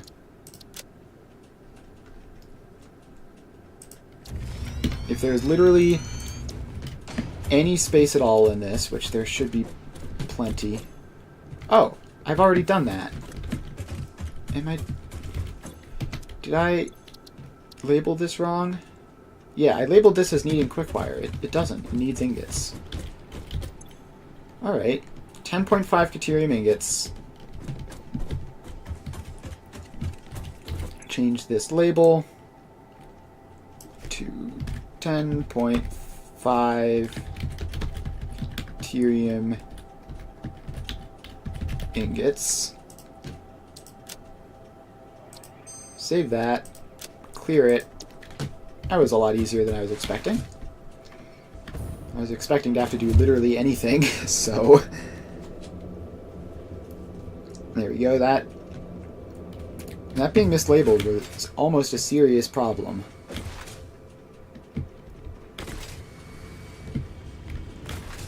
Alright, now let's get back there and find where we were. Here we are. Alright. Yeah, this is way simpler than I thought. So we attach the power. We'll put an extra power pole by the side of the road for maybe at some point in the future. That'll be helpful. Power that up. Which powers these guys up. And now we have this.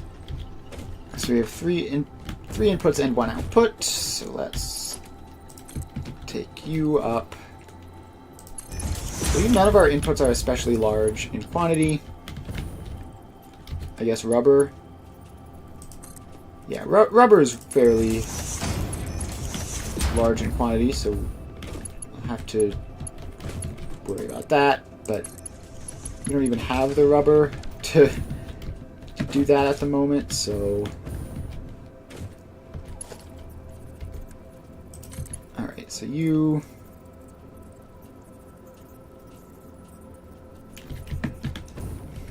can go all the way over here. And is this not set up properly? No, it is. Okay. It's just being weird for some reason. Okay, probably just too long.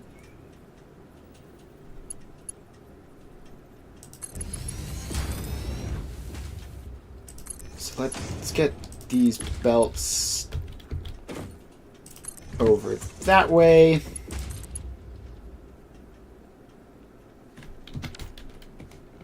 And did I put these? Yes, I put this one to the wrong thing.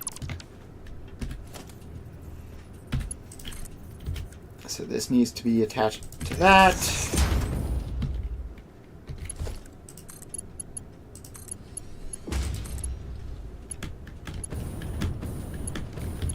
And then those hook up there. That goes down there. And inputs are in. The only output is computers, which we need to be careful to leave this door ever so slightly open.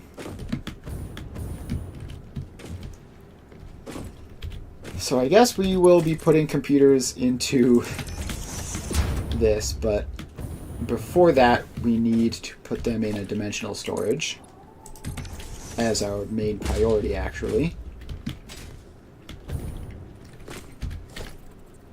So we have a splitter there.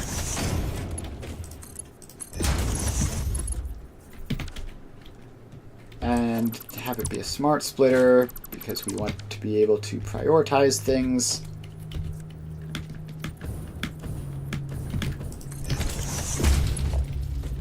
Alright, so then some of it goes over there. Obviously has to get hooked up. Apparently that is too steep. Very cool. So I guess we have to make this slightly less steep.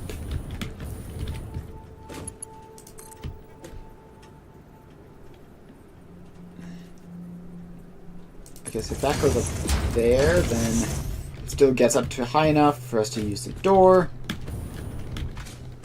Alright, so then we have a storage container with a dimensional depot on top of it. Center any right overflow, I guess, is what we'll do for this. We want to focus on filling up the dimensional storage. Alright. So that is presumably all hooked up to everything. Now we just need to actually drive the carts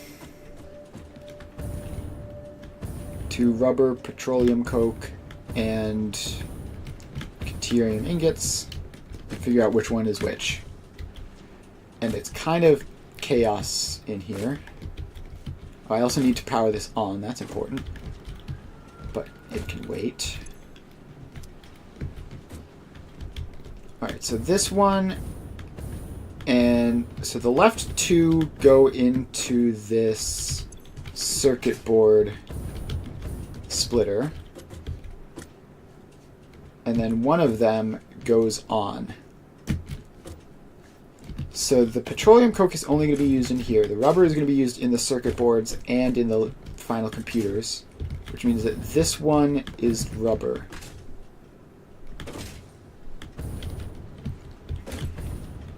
And of course it is this confusing one which loops around and is the middle input.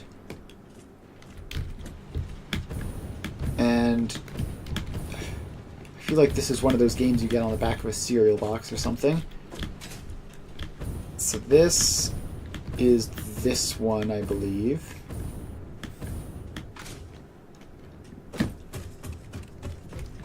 So this goes down here and into this. So this is rubber. And where is the rubber factory relative to this? Probably right over there. In fact, I think that's it over there. Are you the rubber factory? No, you're deuterium ingots. Oh god, I've lost track of where I was meant to be starting from. Okay, so the rubber factory is this one here. Which, very likely that I get this wrong, but this one here is the rubber. It's right past an empty space.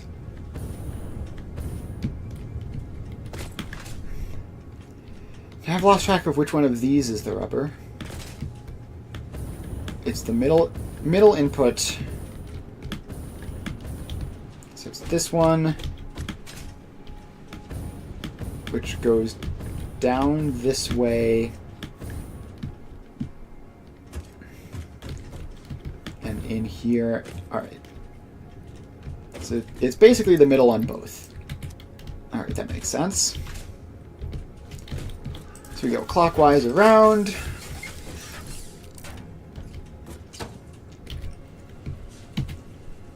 Start recording. Yep, it does that. Start recording. Did it twice this time. Normally it only does it once. Start recording.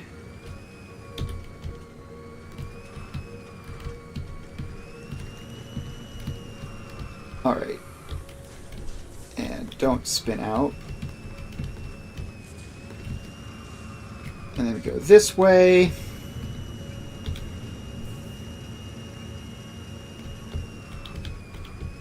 And then we go down. And then I think we go right. And then this is the rubber. Oh, this is horrible. Not being labeled. Alright, so we go in here. We hop out, apparently. Load cargo. We peel out. Now we're on the home stretch. Just have to make it.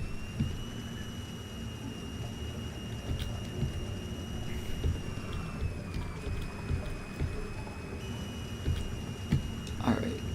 Then we turn left, we spin out again. Wonderful. And done. Now we just need to fix that spin out. That should do. And follow the path around. Don't stop at random stops.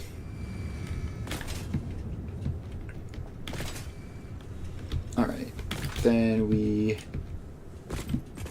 That's not a spin out, that's just the path crossing over itself. As we do that, very intentionally and normally, then we come around this way, and we spin out here, which I need to get rid of. Just sort of get rid of everything near-ish to the spin out.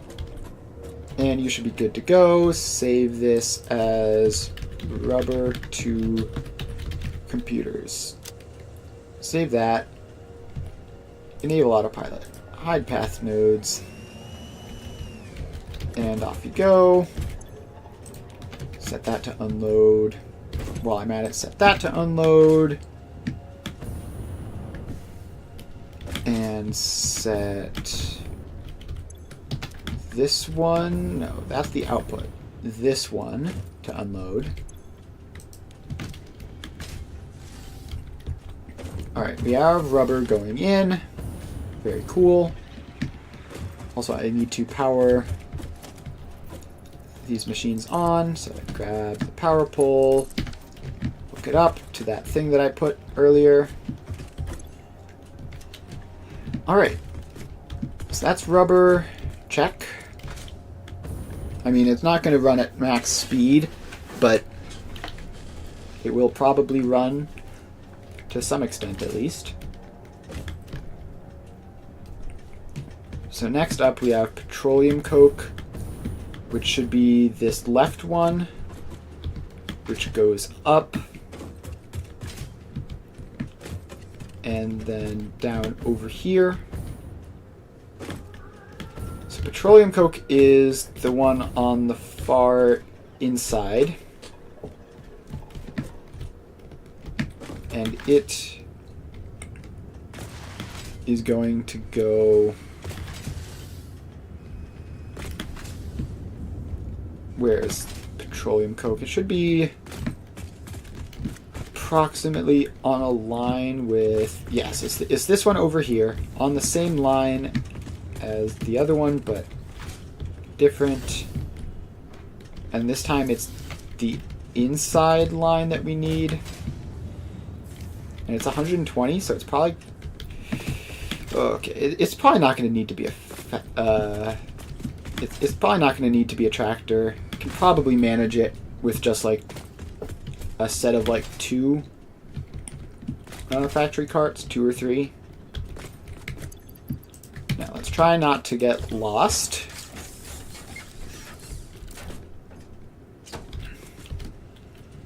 Alright, start recording. Alright, we unload there, we come around to the main street, take a turn, get to this main street, take a turn. Now we need to get as far this way as the roads will let us. Take a turn here.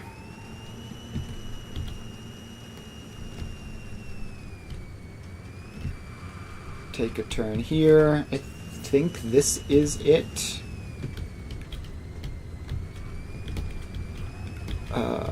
That looks like petroleum coke, probably, and that's oil, so yeah. So I grab that. Then I guess we get out of here by going around the edge again.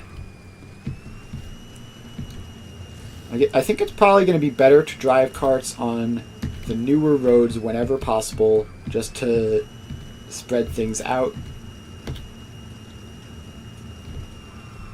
Like, this cart is going to be just about the only thing going this far to the side.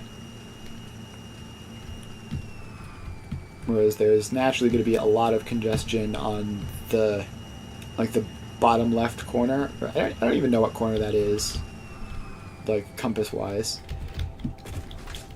Alright, let's follow the path to make sure nothing went wrong. I don't remember anything going wrong.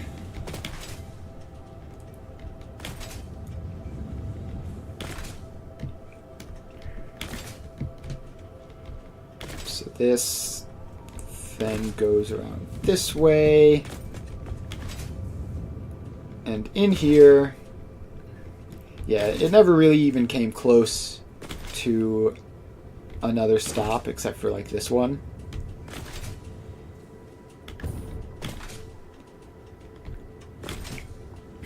Alright.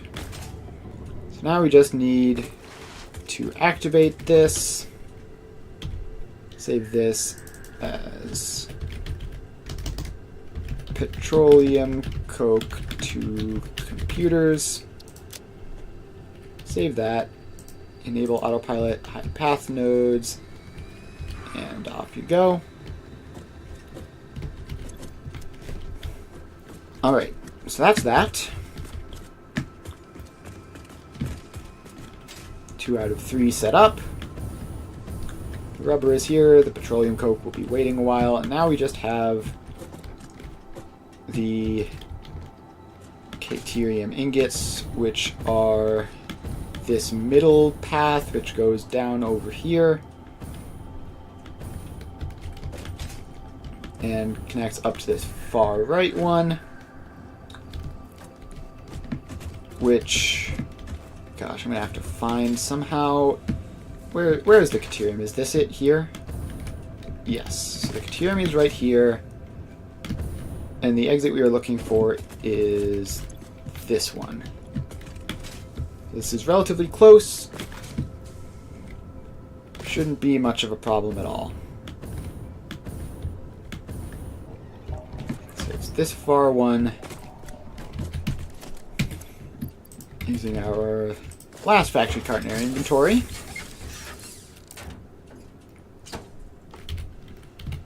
Alright, so we start.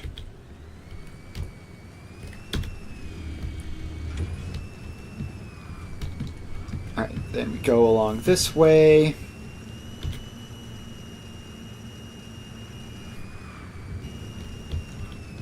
And then, no, not in through there. We're going to have to delete that, unfortunately.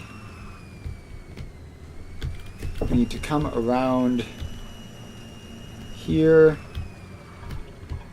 and then up through that.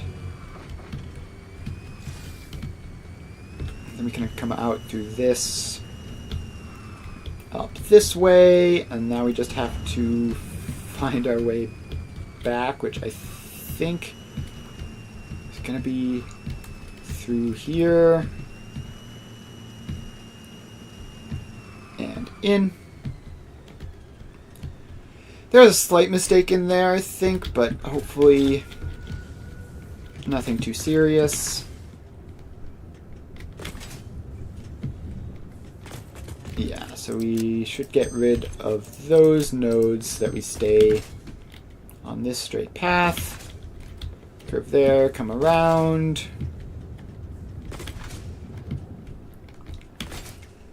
And as long as we didn't randomly trigger like this or something, this should be good. Alright.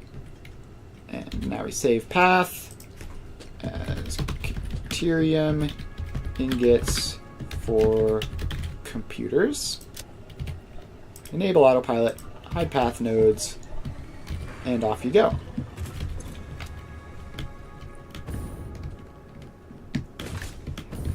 Alright. And has the petroleum coke started showing up as well? It has. Lovely. But this is on a Mark 1 belt, so that needs to be upgraded, obviously.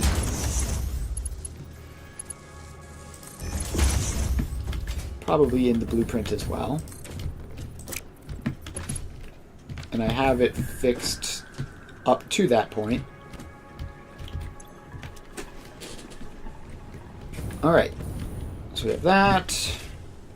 We have that. We have, I believe everything is hooked up, and hopefully it's hooked up correctly. It'll be a shame if it isn't. But once the Caterium ingots show up, like, we are now producing circuit boards. So we're producing circuit boards, which should mean... Yeah, so that's working properly. And once the Caterium ingots show up, then we can start producing quick wire, and from there, computers.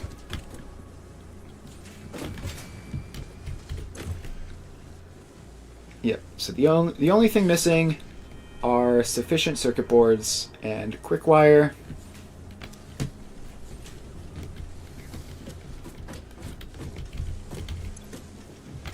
So hopefully everything will sort itself out there. We're not going to have enough rubber input because I'm only making 60, but that'll be a long-term thing. We have some stockpiles. Oh, is that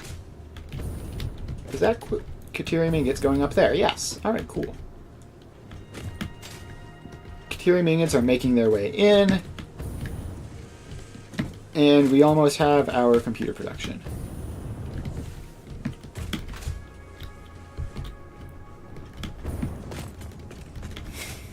Alright. While that's going, let's check here. This is outgoing 231, so it is definitely outputting enough. That one factory cart that makes the funny clown noise is... I have no idea how to find it, but it sure is annoying. This is up to 545 incoming per minute. Which means, like, we should be almost good to... Like, this should have almost sorted itself out then? Outgoing 375 plus 162. Yeah, this should almost sort itself out. Like, obviously not fully, but it's definitely getting there faster than I was expecting. Yeah, and look at that. The fuel is starting to backlog as well. Outgoing transfer rate is 60 a minute. It's kind of surprising that that's happening even with the additional rubber demand. But I guess I did significantly increase production. And the backlog was probably almost done anyway. Alright. This is the rubber one, right? Is it getting enough fuel? 57 a minute, so approximately yes. It's getting just about the right amount of fuel here, which I can easily fix with an additional factory cart, but for now we're going to head back on over here. And currently rubber transport is enough. Caterium transport's definitely going to be enough. Petroleum coke probably going to be the bottleneck in terms of transport. But I'm pretty sure we did indeed manage to successfully get computer production online. Oh wow, this is sloppy indeed. We need a splitter there for this machine to do anything at all.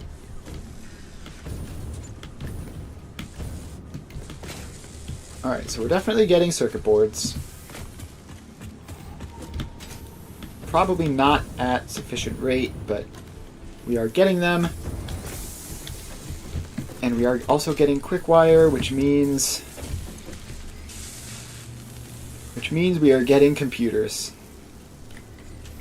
And it's beautiful. Alright, with computers, we'll be able to unlock the next tier of blueprint designer and some other things at the hub as well. Yeah, and these are all just going straight into the dimensional storage, of course, where I have 4 computers. Alright, so yeah, we have computer production set up. The whole canister issue is resolving itself, which is great to see. And we are pretty much set up to do a massive conversion over the next couple of streams to solve all sorts of problems. Oh, I'm going to add an additional thing on here. Roads further from truck stops, so that we don't have to constantly run by and delete instances where the car's just got vaguely close to a truck stop and now it wants to stop there and deposit random items there.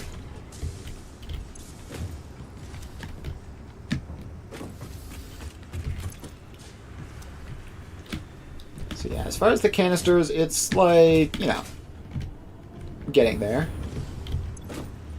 This is outgoing at 595. We're getting a steady supply of new empty canisters, and the ones we're using are all getting recycled.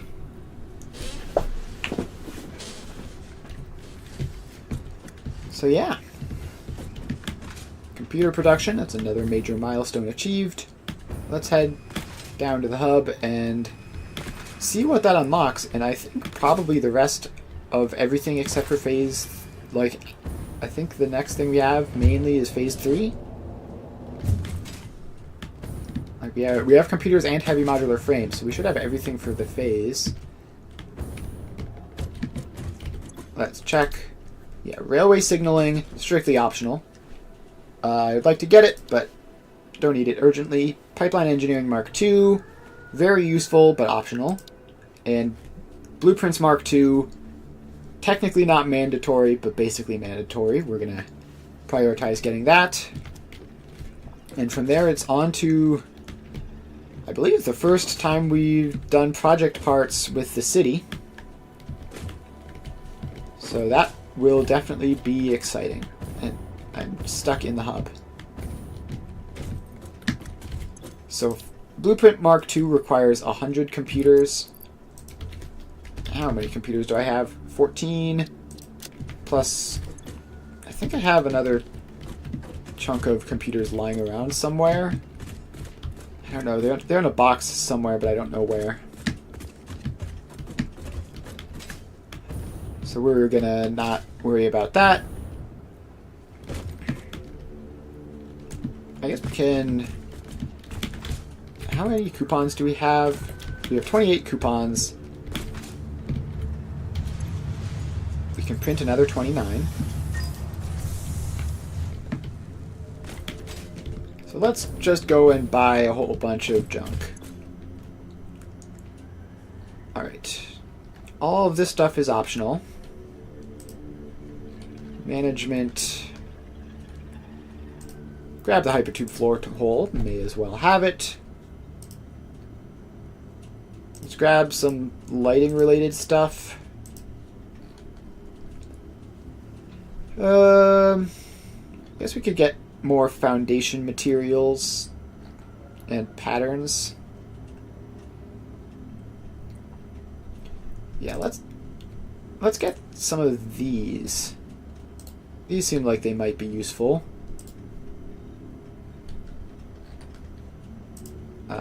Foundations, meh.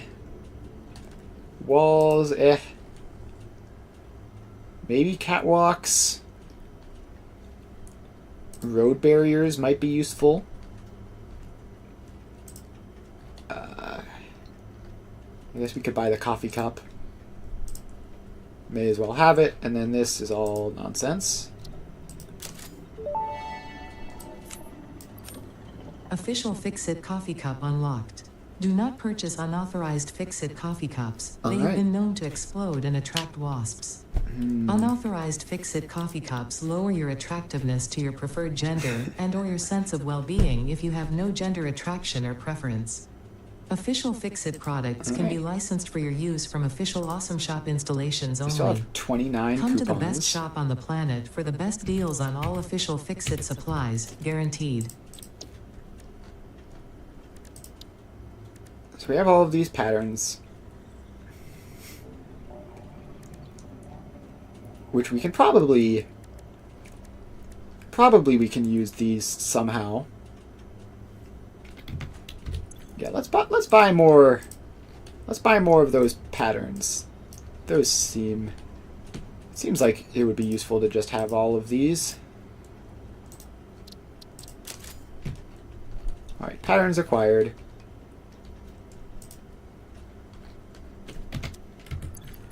And lights require like power, right? Yeah, I'm not doing all that for power when you can just simply see instead. All right. The other thing I need is I need more crystal oscillators. So I'm going to need to bring quartz on and get those producing. Other than that, I'm like pretty much all set up, I think. Let's see what more patterns we have. Yeah, there are all sorts of patterns, huh?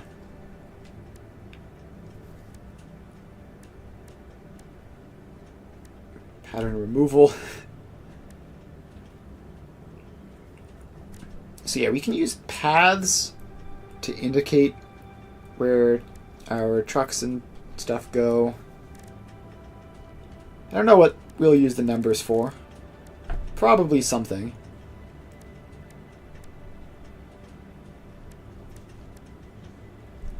These icons, maybe no parking icon, no factory cart icon could be handy. But these are going to be useful for just figuring out traffic flow. As far as materials, we don't really have any. As far as colors, we have colors, I guess. Alright. Well, it is 4:44. I guess we can check. What else is there in here for us to do? We can increase our inventory size relatively easily, I guess. We could go hunting for Mercer Spheres. That's something we're going to need to do soon because we only have one. Do I have high-speed connectors? No, I don't. Let's unlock those. Let's grab some quick wire. Grab some plastic. I don't know how I've managed to not unlock high-speed connectors. Alright, but now we have them. Research completed. High-speed connector recipe unlocked. New Caterium research available. And we're going to need to automate those to get Power Pole Mark III. Mycelia is just cursed. Like, we'll do that at some point in the distant future, probably. Power slugs are whatever. Quartz. We need to make crystal oscillators. All the rest of this is sulfur is pretty much entirely optional except for the power generation stuff. So let's mark down the next couple of things we want to do.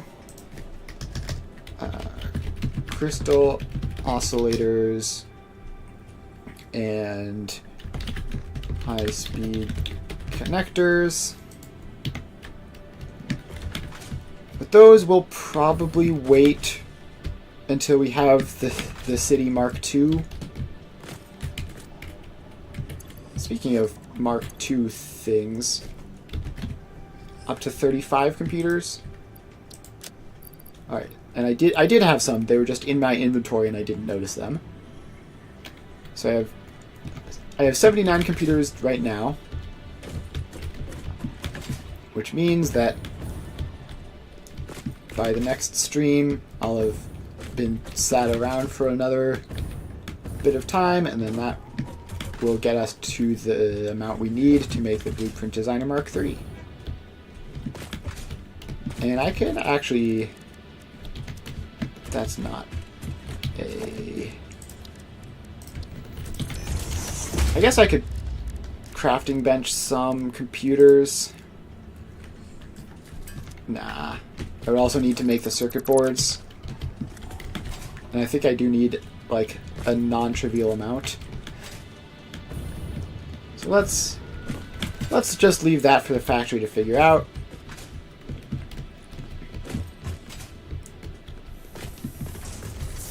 And yeah, I think for now it is 4:47. It's a bit early to be ending, but I think we're at a good spot. As technically we have Caterium disruptions every time we pull Quickwire out of this. It's probably not a problem, but whatever. Yeah.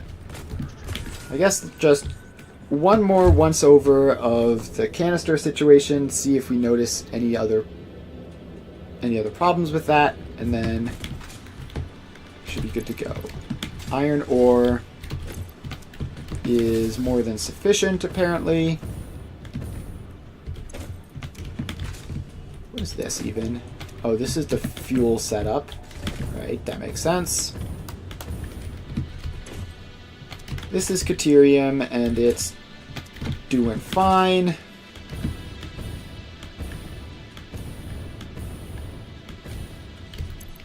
This is copper, and it's fully loaded. Here is water, and it is struggling. It's struggling because canister input is still 442. This is down slightly to 571. Don't know what that's about. The canister return isn't moving them fast enough. That's a surprise. Yeah, look at that. This is backpiling.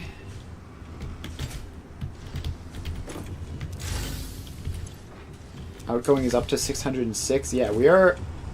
I guess that's a bit of a concern. We are at the point where the canisters are moving faster than the belts can handle.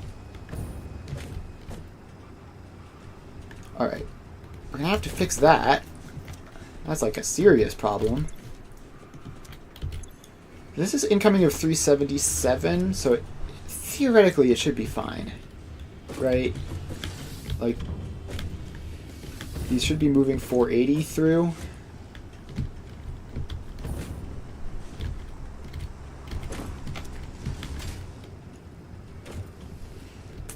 But if we want to increase this throughput, we're going to need to hijack onto this belt.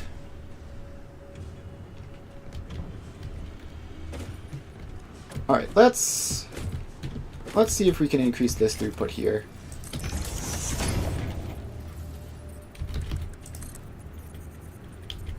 Alright, so its input there.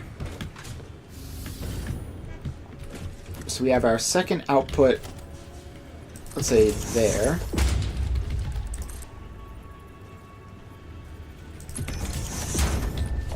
And we need a merger onto that.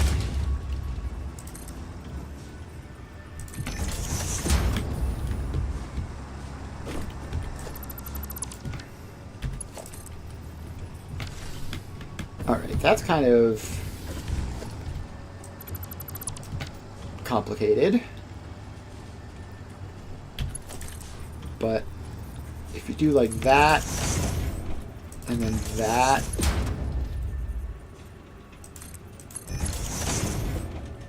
wait, no, that's an output belt, so it has to be like that.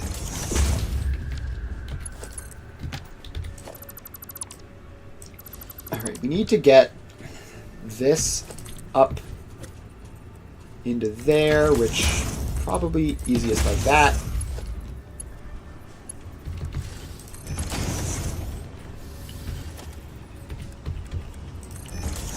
So I make all of those Mark IVs.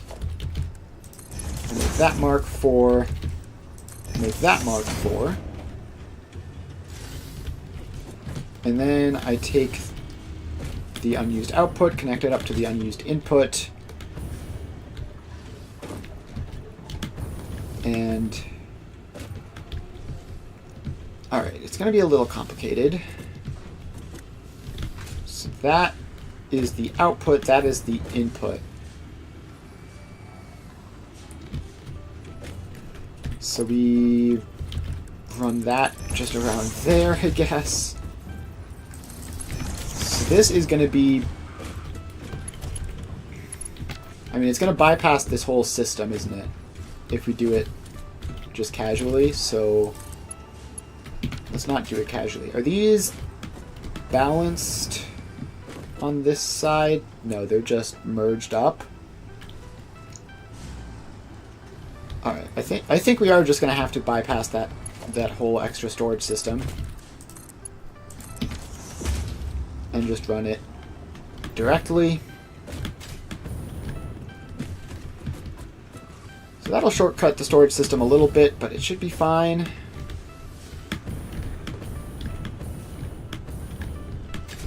So now